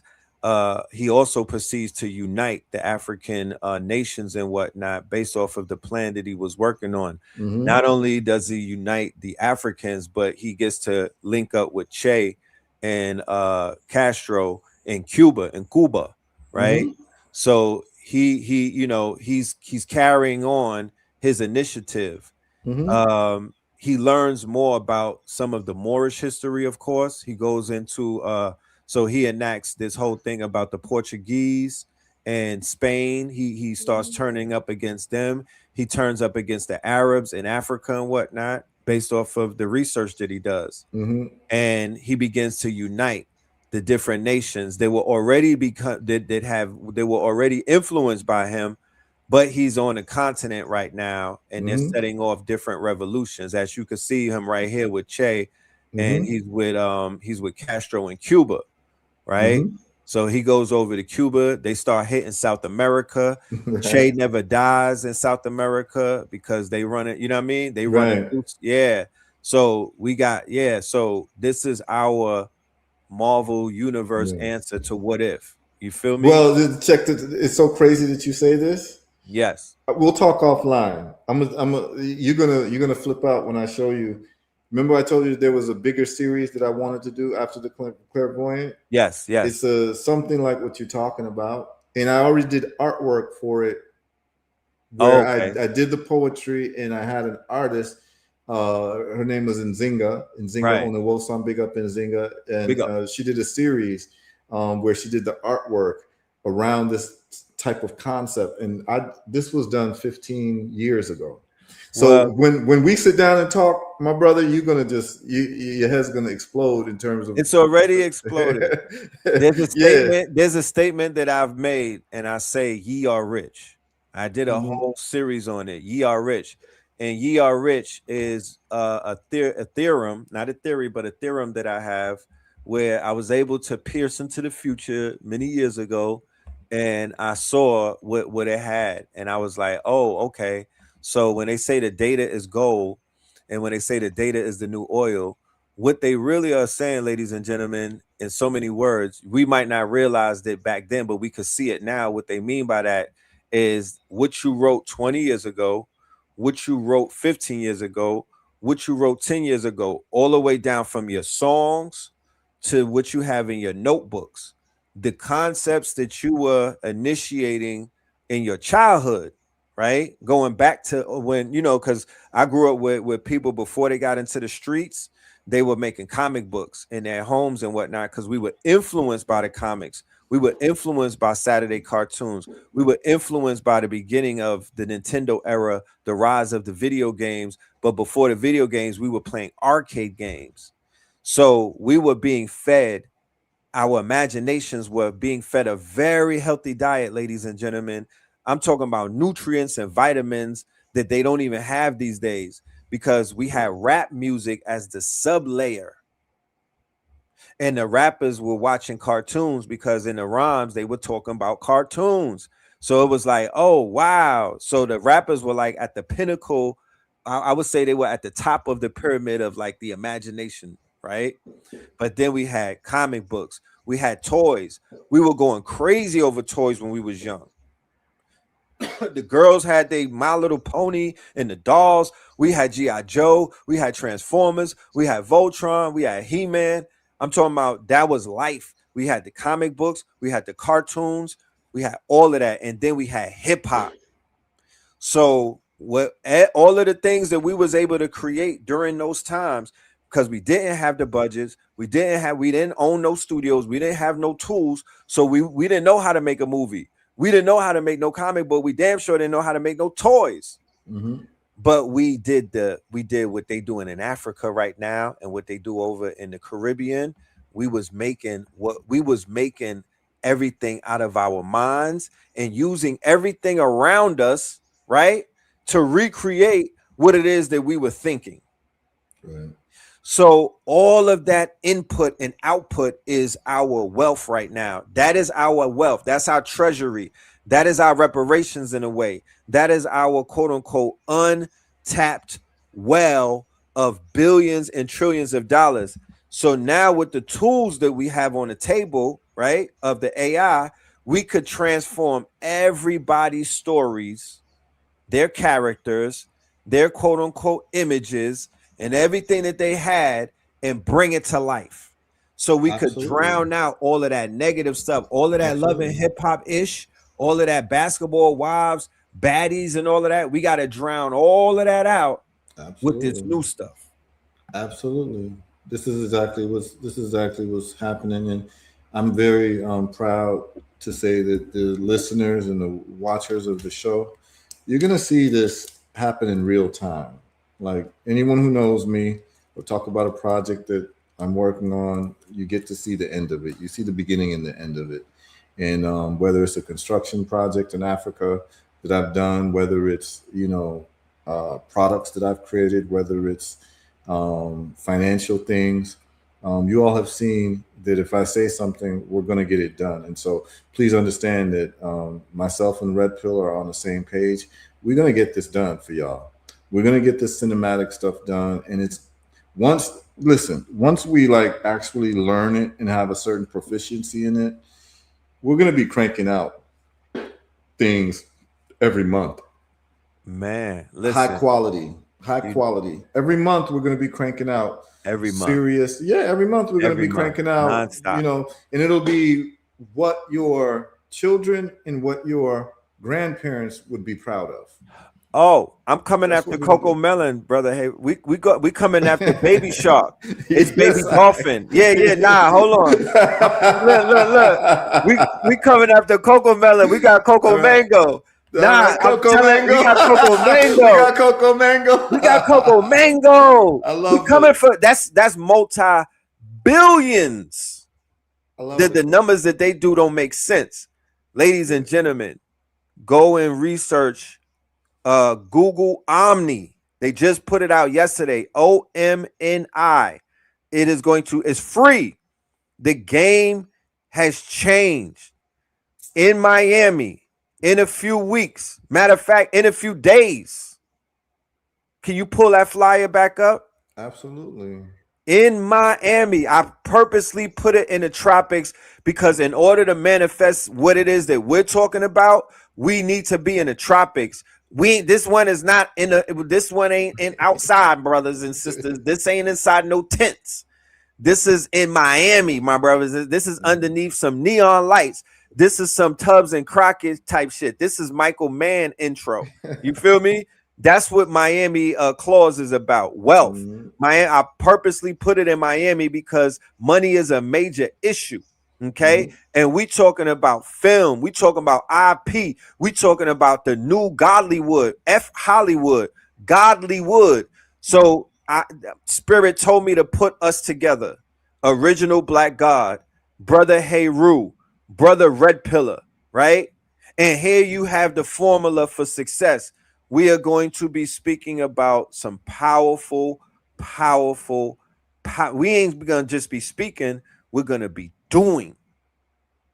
It's gonna be lit, man. And what's gonna come out of this? Let's just tell you, just like the deliverables. What's gonna come out of this is a session to understand, like, really like the whole wealth conversation, but also productivity around using artificial intelligence and productivity around creativity.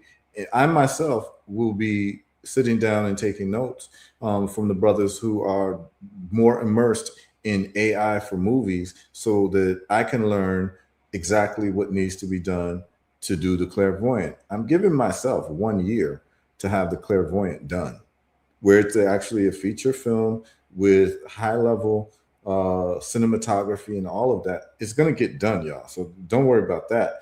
I'm giving myself a year to do it. And as we're doing it with these shows, every now and then when we talk about the financial markets and all of that, I'll be giving y'all an update as to what it looks like. And then those who are the special Patreon members who have subscribed to Red Pill's channel, you'll be able to see clips, maybe 30-second clips of what it's looking like. So you all be able to literally see what we're documenting, because it's not just about showing you all the film, but it's showing you the process so that you can recreate the success that we're going to be embarking upon. And that, to me, that's the best. That's the best of both worlds, man. Of course. That's why.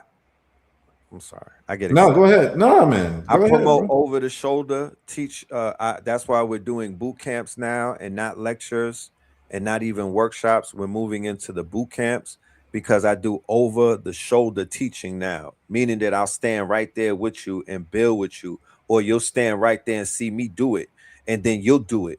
It's almost like teaching you how to ride a bike. Once you start pedaling them and that wheel and everything locks in and you take off, now you know how to ride a bike. There's no more, yo, teach me how to ride a bike again. Right. Once you get on that pedal and taste that road, you know how to ride a bike. Once you make one clip and you understand that it takes multiple clips to make a scene, and it takes multiple scenes to make a act and whatnot, and it takes 3 acts to make an actual film, then you got it. Mm-hmm. So in Miami, we are going to walk away. The deliverables will be everybody that's tapped in. You could be tapped in online. Let me put this Eventbrite on the screen real quick as we speak about this, because I don't want anybody to miss out on the opportunity to get your ticket and be in the building. It's limited in real life because we don't want to have a lot of we want to be focused on the people that are in the building and give you our undivided attention. You know what I'm saying? So it's very important that everybody is, given the time that they need. This right here, this right here, ladies and gentlemen, because I was like, dag, I hear HERU. I said, I realized HERU didn't even see the brother original Black God's work. No, I haven't. I was like, I said, let me sit back and light one up and just watch the brother's face while he sees this brother's work and whatnot. That goes for everybody in the audience and whatnot. So what Miami Clause is ultimately going to be is going to be a 72-hour boot camp that's also going to launch the campaign, the campaign to start this film that our good brother HERU is talking about that he wants to do.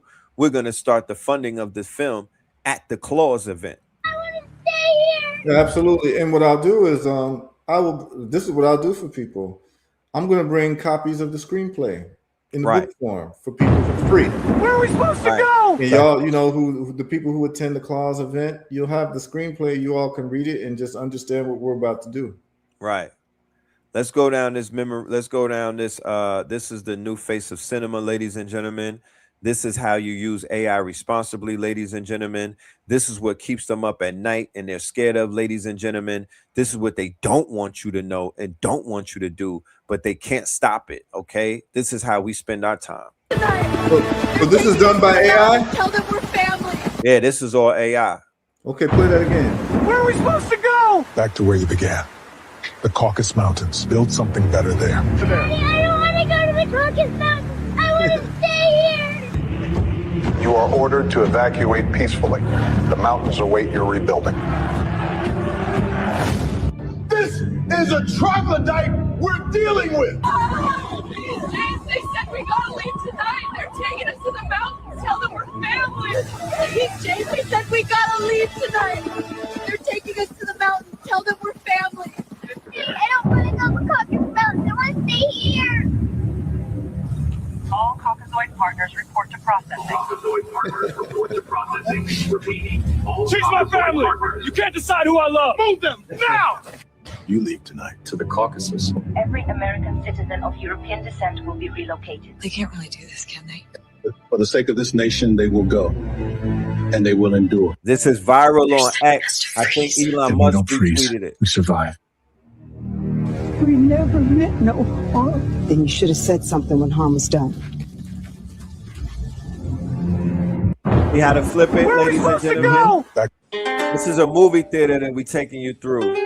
I hope you're watching this on a big Before they bleached the bloodline in the Meiji era, you had the Kuro, the Black Kings. Oh, this is the new form of documentary. Look it up. Kuro means black, means king. Same word they use now for black paint. It used to mean us. Ever heard of the Joman? The people with thick hair, dark skin, and broad faces? Those were the original islanders. Every archaeologist worth their student loans knows it. The bones don't lie, but the university paycheck do. Check the Tohoku University digs. They literally found Afro-textured hair impressions in ancient pottery. Receipts, baby. Then you had the Satsuma and Ryukyu nobles down in Okinawa, darker than half your cousins on funeral day in July. They traded with Africa and Indonesia. Evidence in J.A. Rogers' Section Race and Sabatino Mascati's World of the Phoenicians proves the original Greeks were melanated Peloponnesians and Macedonians, vassals of the Moorish Carthaginian Empire. The Greeks we read about in textbooks were actually the Minoans, Etruscans, and Macedonians, groups that were ethnically indistinguishable from the Moors of America. So-called Black Americans built Greece and Rome before being bleached out. The original Greeks were melanated Peloponnesians and Macedonians, vassals of the Moorish Carthaginian. So for all of my homeschoolers, here is the solutions right here. We already done. Ye are rich. Ye are rich. The work has already been done. Dr. Ben, all of the books that Dr. Ben wrote could be reinterpreted and turned into screenplays and scripts. They could turn into series and docuseries. Ivan Van Sertima, Dr. Ivan Van Sertima, Dr. John Henry Clark. Some of the ISIS papers could be turned into a series now. Etruscan, which is Roman. All that is black. Bobby Hemmett's lectures turn into film now. The Mesopotamians, the Akkadians, the Phoenicians. You make sure that the person in front of you that's walking by don't have so. That's Azazil's voice. Azariah is an ancestor now, but this is how we bring our master teachers back. Somebody in a wheelchair and you're gonna just start walking right behind them? That's energy. Everything is energy. That's what we dealt with. Don't let the eyes deceive you. That's what eyes are known for. The thoughts of the people on a certain frequency protect New York, okay? Protect certain areas of New York. You know, just having a certain person around you protects you. You understand? If you get in a crowd of people. So there's this certain protection based on the energy of the people in that particular place. Long before Columbus touched the Atlantic, black indigenous tribes were here in Louisiana, keeping their own nations alive. It looks like it's all AI, but the brother knows how to filter it to make it look like news. This is art in real time, ladies and gentlemen. This is how we turn things around. I want to have a World Star hip hop aggregator site where we're playing all of these AI films that we're making. All of these clips have a home and they're being streamed, and it's like a YouTube and whatnot. So we're working. And then when we go to Miami, we'll show you what we're working on, because we're not just talking about it. We really building stuff and we really doing it. Dresses on, and when the black woman who is bigger come and see that, they feel ugly. This is what we're dealing with. You think it's deliberate? 100% is engineering shame. Your body morphing and plastic surgery are efforts to make all women look like the Babylonian goddess Semiramis or Ishtar. This includes big fake breasts, fake hair, big eyelashes, and big hips. It's all Babylonian magic. There's a whole lot of conscious Kardashians walking around famous for doing absolutely nothing. Everybody addicted to gossip, vanity, and attention. Sensational gossip stories instead of information. We could be talking about something that matters, but glamour fuels vanity, the glamour of personal magnetism, the glamour of popularity, and the glamour of love, of being loved. I just want to be loved. The more color you have, the uglier you are, and get in the back of the line. Because that was the most powerful genetic status.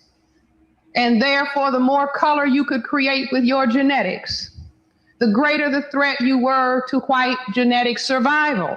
Production of melanin at the genetic level is perceived by the white collective as being the greatest threat. That's why it was easier to let Cubans come in than Haitians. too many women are taught a Madonna complex. Millions of black women cannot find men because they have conditioned our mind that Prince Charming has to be the criteria while you wait on a fantasy version of perfection while overlooking real men standing. Do you know when black women have children with white men, it actually breaks down the white line? Every time you bring a child into the world that way, you're ending that lineage of whiteness. Black women and black men need to stop letting ourselves be. While we were being taught all this negative about color, and this is one thing that I looked at, gosh, they talk negatively about color, but in the summer and in the winter, tanning is gotta be tan. A white. Maldives, Palau. Let me tell you this. Did you know General Bobby?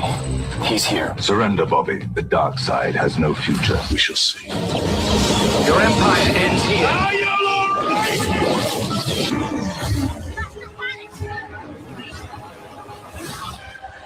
Your humanity is your enemy.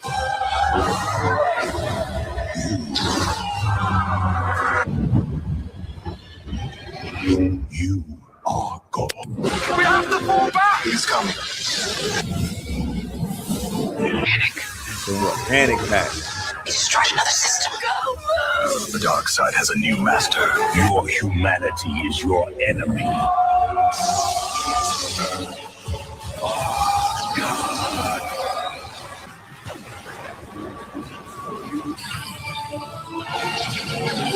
Master Valentine will stand alone. The fortress blocks the sun. If we don't crack its core, the islands are lost. Patience, friend. Feel the tide within you. Yes, Master. Master Valentine, the fleet approaches. Then we meet them with quiet strength. Tide turns. We're not alone on this island. I can feel the echoes in the stone. Balance, child. Breathe with the tide. The sphere claims all. If we shatter its core, the fleet falls with it. The lift that thing could erase the whole ocean. Size is not power. Balance is. The Aether will drown in shadow. Then we shine brighter. We end this tonight. The temple's below. If that signal's true, our ancestors built more than legends. Then let's find them. You can't stop the future. The deserts hid more than dust. Two Jedi wander the ancient canyons, seeking the power the ancients left behind. Before dark. Older than the Republic. Whatever built it left their mark down here. This canyon was a kingdom. And still guarded. Incoming!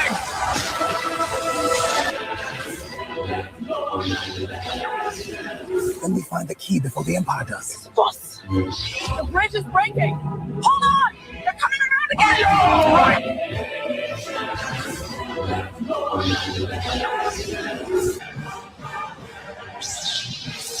He doesn't like surprises.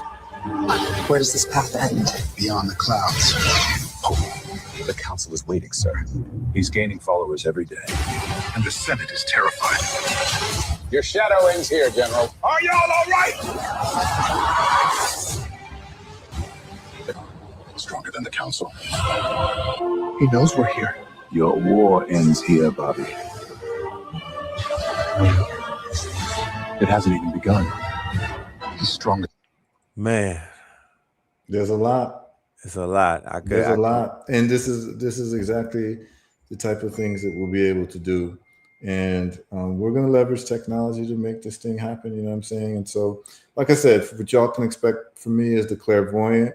There's going to be another series that I'll talk with Red Pill about, which we're pretty much on the same page about. And then I'm going to do a Haitian Revolution series as well. And this is what's going to be done. Let's go. Yep. So that's the type of time I'm on right now. So, you know, the show went in a direction that I didn't know it was going to go.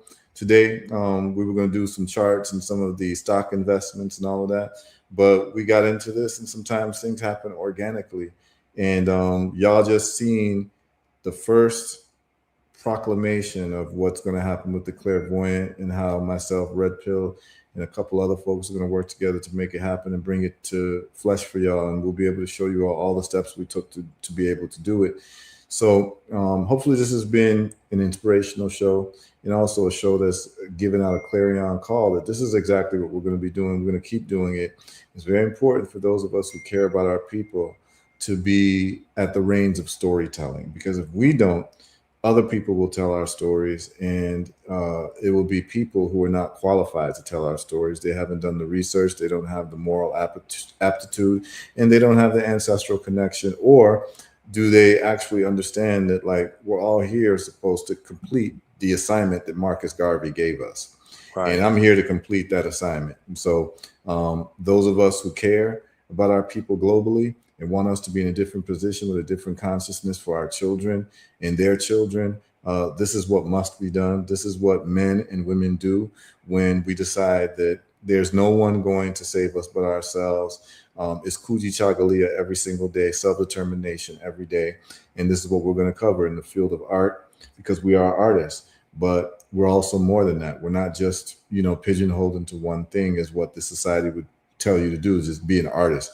No, Brother Red Pill does many different things. I do many different things. And so Monday is the health show. Today is the wealth show, where we talk about business concepts, business investments, stock investments, real estate, and what have you. So anything can happen on any of these days. So it's just incumbent that you just tune in 9 a.m. Mondays and Wednesdays. Mondays is the health show. Wednesdays is the wealth show. I'm going to reiterate to you all. On Mondays, when we cover health, what we're doing is so dramatic, and people are showing you their results, that the powers that be don't like us giving this information on how you can reverse these diseases. So on Monday, we will be having a prostate cancer reversal live interview and testimonial, where the brother will be coming and telling you his whole situation. And we're going to come off of YouTube for that conversation. So that's going to happen around 9:15, 9:20. We'll give people time to come on, but just please understand that around 9:15, 9:20, we'll probably be transferring over to herbalresults.net, where we have live broadcasting where people can tune in. So all the Red Pill listeners and the Know the Ledge listeners, until we get the live streaming on his Know the Ledge University website, It should be ready by Monday. Yep. Okay, by Monday, then, the Red Pill listeners, you can go there. Then you can go to herbalresults.net for the people who watch me through my channels. And we'll have that in a controlled space where we can get into the detailed science of reversing these diseases and how it works and how you're going to save so much money. And the details are going to just be very profound, where you'll be able to solve your problems from the comfort of your home. They don't want you to know this information. That's why they're blocking it on different channels. So just be alert and ready Monday morning. If you got anybody with cancer, you got anybody particularly with prostate cancer, you're going to want to tune in Monday morning. We're going to have a live and direct. He's going to share his scans, his chart, everything. He's going to share everything. He's going to tell you all the story. And this is the same brother who's going to be creating a Black-owned platform to challenge StreamYard so that we can do multi-streaming through our own platforms. So this is going to be Brother Kwajo Takumbo. He's going to be calling in. There's a brother from New Jersey, and he's going to tell his story, and y'all need to tune in. It's going to be a monumental show. So I just want to give you all notice of that.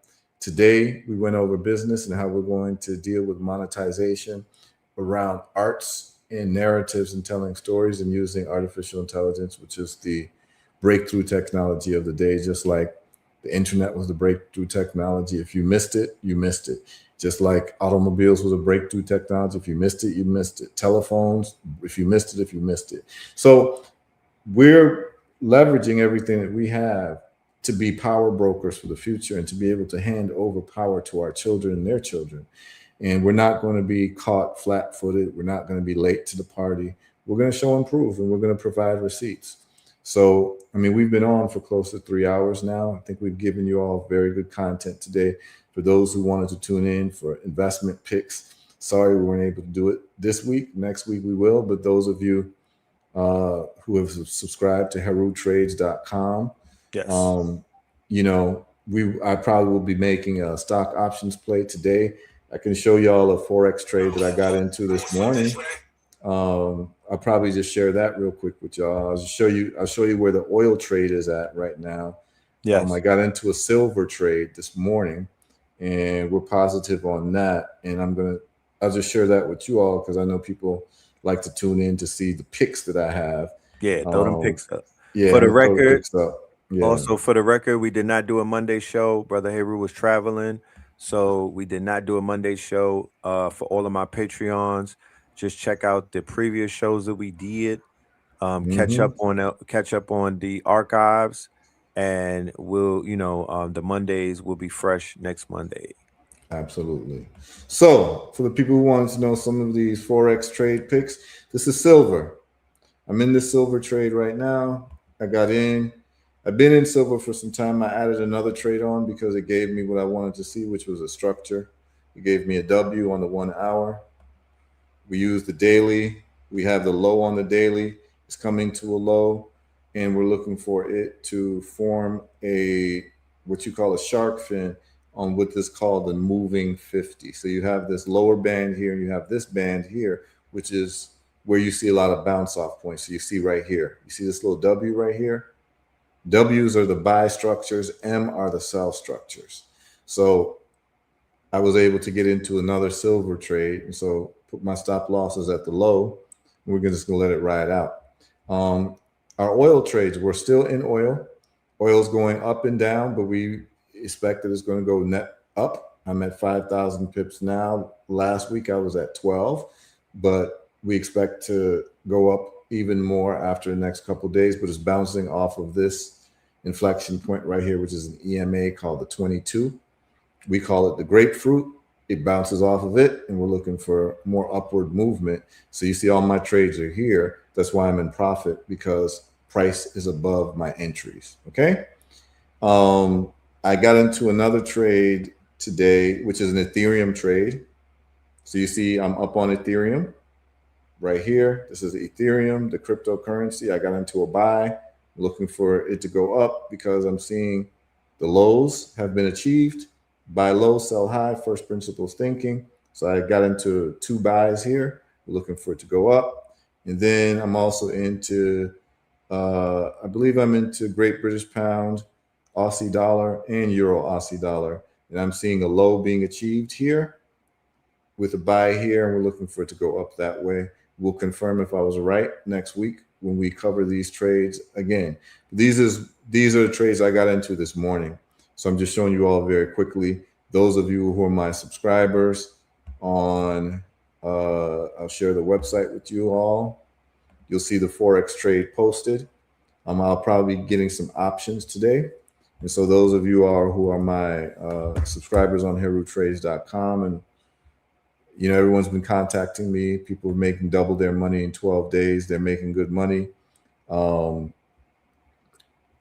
Just stay tuned for my subscribers. I'm just going to share with you all the website for those who are interested in following my trades by subscribing.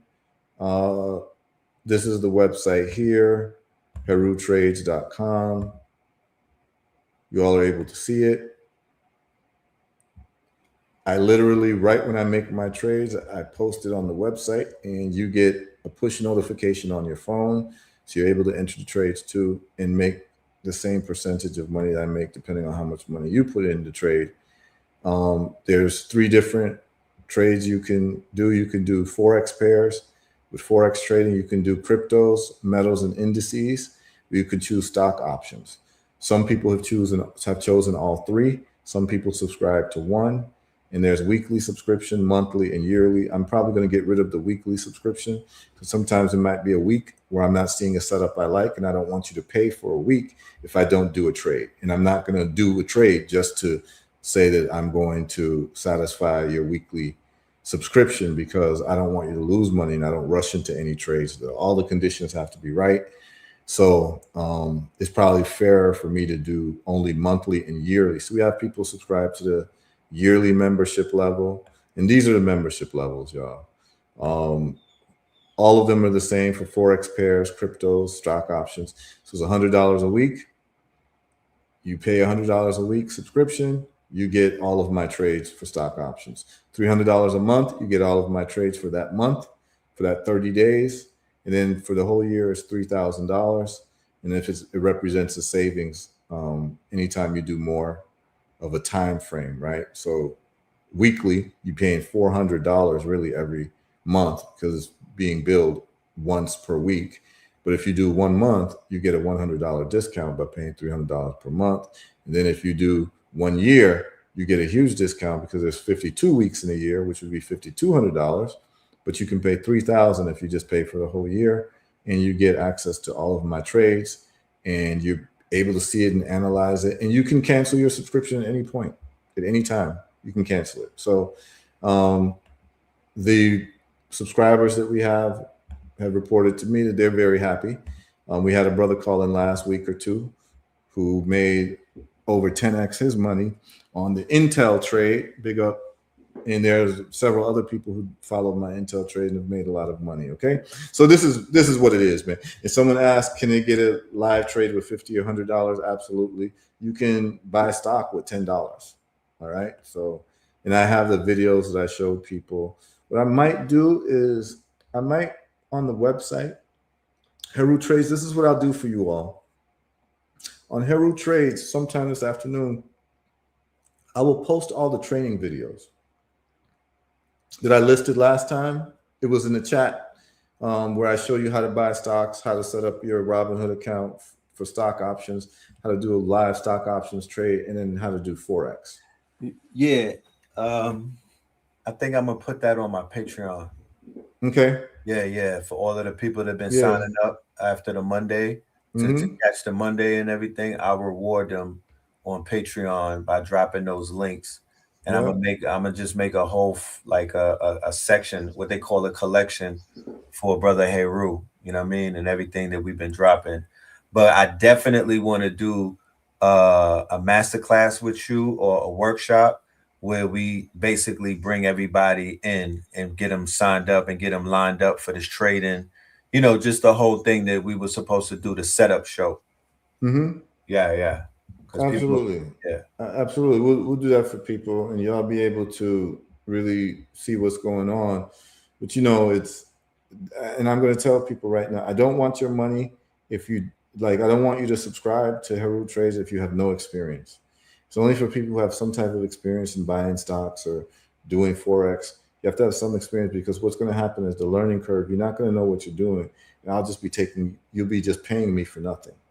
So I don't want anyone to do that. The only people who should register for HERUTrades.com are people who have some experience in buying stock options or buying stock or doing Forex trades or, you know, crypto trades or anything like that, because it's important to know how to actually like do trades mechanically, like actually like what buttons to press and where to put your stop losses and all. And if you don't know any of that, you need to do some due diligence and watch my training videos first to get some sense, and then maybe even start with a demo account, which is like fake money, until you get comfortable, and then you register.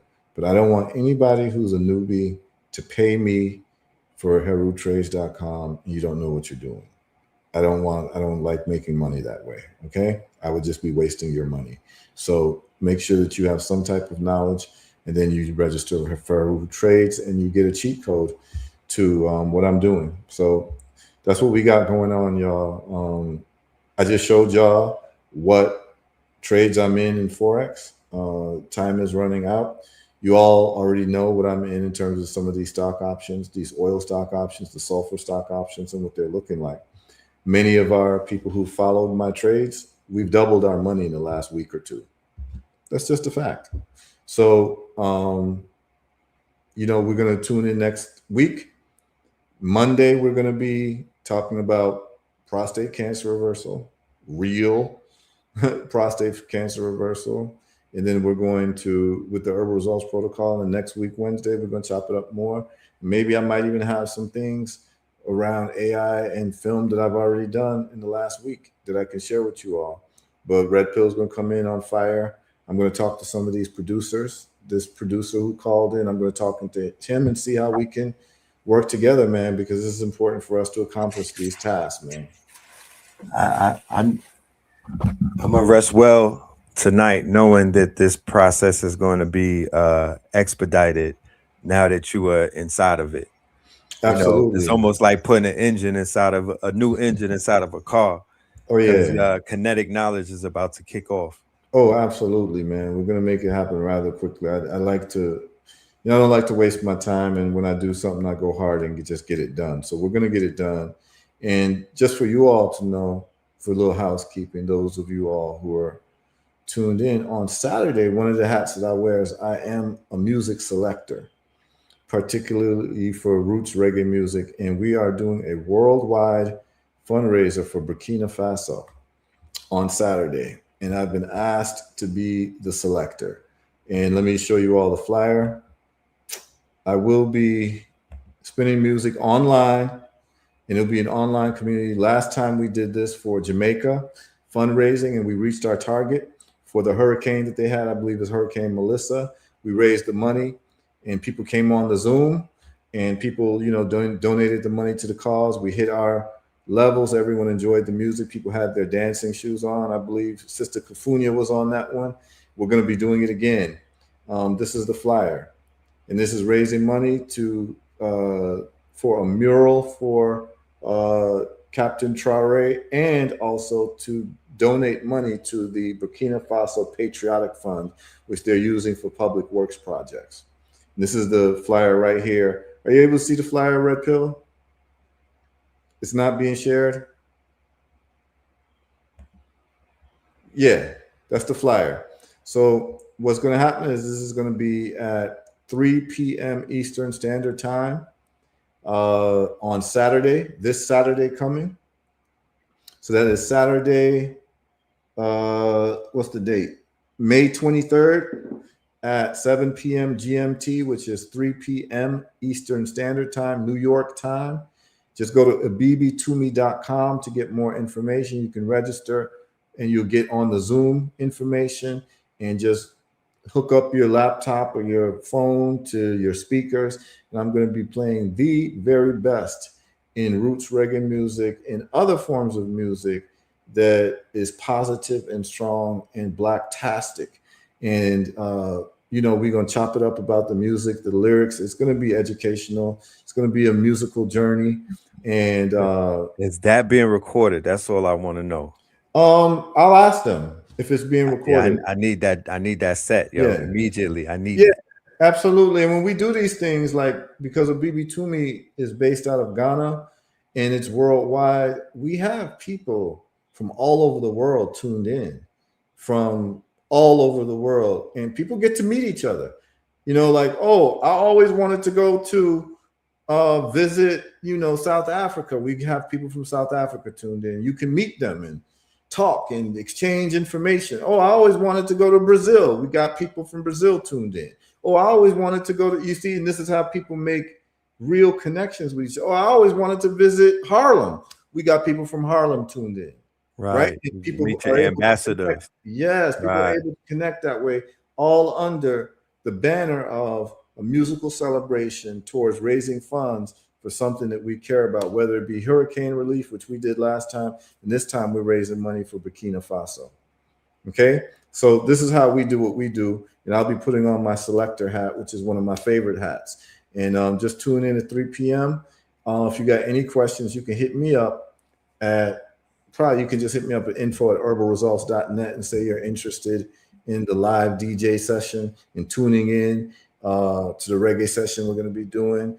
It's going to be probably 90% roots reggae music, and I'll be adding, some jazz here and there, some funk here and there, some things, some Aretha Franklin here and there. I'm throwing some Fela here and there, some Lucky Dube, Alpha Blondie. I'm going to be throwing in what needs to be thrown in. It's going to be a nice little gumbo. So it's going to be a really good time. I might even live stream it. I might even see if I live stream it on my Facebook. So we'll see how we're going to do this. But you can tune in to the festivities on Saturday afternoon, y'all. It's going to be live and direct. And come meet your global family. You'll be surprised who you meet. Some really good people who are here for a collective cause of raising up what's going on in Burkina Faso in a powerful way. Because, if some of you all who don't know, the brother who took over Burkina Faso, he's developing the country at a breakneck speed, where they have already built more roads in 2 years than the whole history of Burkina Faso in the last 40 years since Thomas Sankara was president. He was killed and murdered by agents of the European powers, and Burkina Faso has never been developed since then. And this brother Traoré took over, who's they're saying is now almost like the spiritual descendant of Thomas Sankara. He's building hospitals, he's building factories. The country is now a great place to invest. They've taken over the gold mines, the uranium mines from the French, and it is African sovereignty going full time. And we got people from Burkina Faso who will be on the the Zoom session online. They can answer any questions. We got brothers and sisters from the continent going to be on. We got brothers and sisters from Alabama going to be on. Brothers and sisters from Detroit going to be on. Brothers and sisters from Brazil going to be on. Brothers and sisters from Jamaica going to be on. It's going to be a global affair, man. So y'all tune in on Saturday. I'll be there live and direct, and y'all get to see my taste in music. So it's going to be deep. It's going to be rich. And it's going to be replenishing of your spirit. You're going to hear tunes that y'all haven't heard in a long time.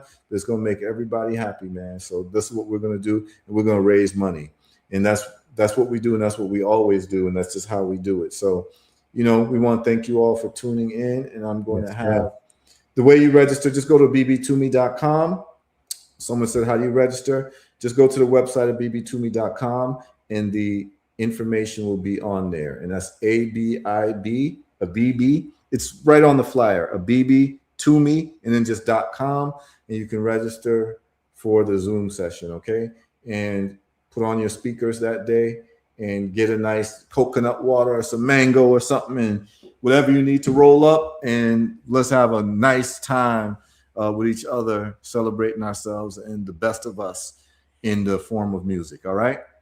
And ladies and gentlemen, please make sure that you sign up to the Patreon. The link is in the bio. The link is in the chat, Patreon.com/Red Pillar. And also, we look forward to seeing you in Miami at the end of May in Miami for the 72 Claws. That is going to have our good brother HERU on the bill. He will be in the building. Our good brother, Original Black God. And of course, your host, Brother Red Pillar, and other special guests. So join us. You could join us online, live stream, or you could be there in person if you live in the Florida area, or if you want to travel. We look forward to seeing you. And just look out for some upcoming shows, and we're gonna break it down even more. Excellent. And someone just said that they signed up for HERUtrades.com, awesome. where they receive the push notifications. I'm about to show you in real time what to do. G-Class, this is what it looks like. So once you sign up and you go to the website, you're going to see this. Let me share this, and then we're going to sign out. Let me stop the screen and then share. So this is what it looks like, y'all. I think, let's go here. And I believe this is no, that's not it. We're going to, let me just do the entire screen. Okay. We're going to share the entire screen. So here's what's going to happen is that when you go to HERUtrades.com, this is it here. You see, put in HERUtrades.com. When you go there, immediately what you're going to see is something pop up right here. It says, after you subscribe, click here for instant post notifications. Click there, and you just put in your information and your notification. You'll get notifications, whether it's to your phone or to your email, okay? Or if you don't get that, if you don't want the push notifications, just check the website on a daily basis, and you'll see the trades. It's just that simple. We make it as easy as possible for people to follow along, okay? So that's what it is, all right? So, Brett Pill put the Patreon information in the YouTube, y'all. So for those of y'all watching on Facebook, I can tell you what it is. It's patreon.com/CW/Red Pillar, PILLAR, to sign up for his Patreon. All right. Yes. That's what we're doing. That's what it is. We'll see y'all next Monday for the prostate cancer reversal and going over step by step how it was reversed. And you all are going to be it's going to be a monumental show, because a lot of people are suffering from this, and this brother's going to tell you step by step what he did, how he followed the protocol, how long it took for him to get the reversal, and how much money he spent. And it's going to be under $300. So I'm just telling you all that. So it's going to be very interesting on Monday. If you got any family members who've got any cancer issues, you're going to want to tune in on Monday, y'all, because we're going to go step by step through the protocol, what this brother went through, what the medical system told him, and everything. And so it's going to be monumental. So If I don't see you all on Saturday for the rub-a-dub session, I'll see you all on Monday for the health and cancer reversal session with prostate cancer. All right. And then we'll be back next Wednesday with Wealth Wednesday. Salute to you, Red Pill. Salute to all your listeners, man. And I look forward to us getting busy. Peace. All right. Bless. All right.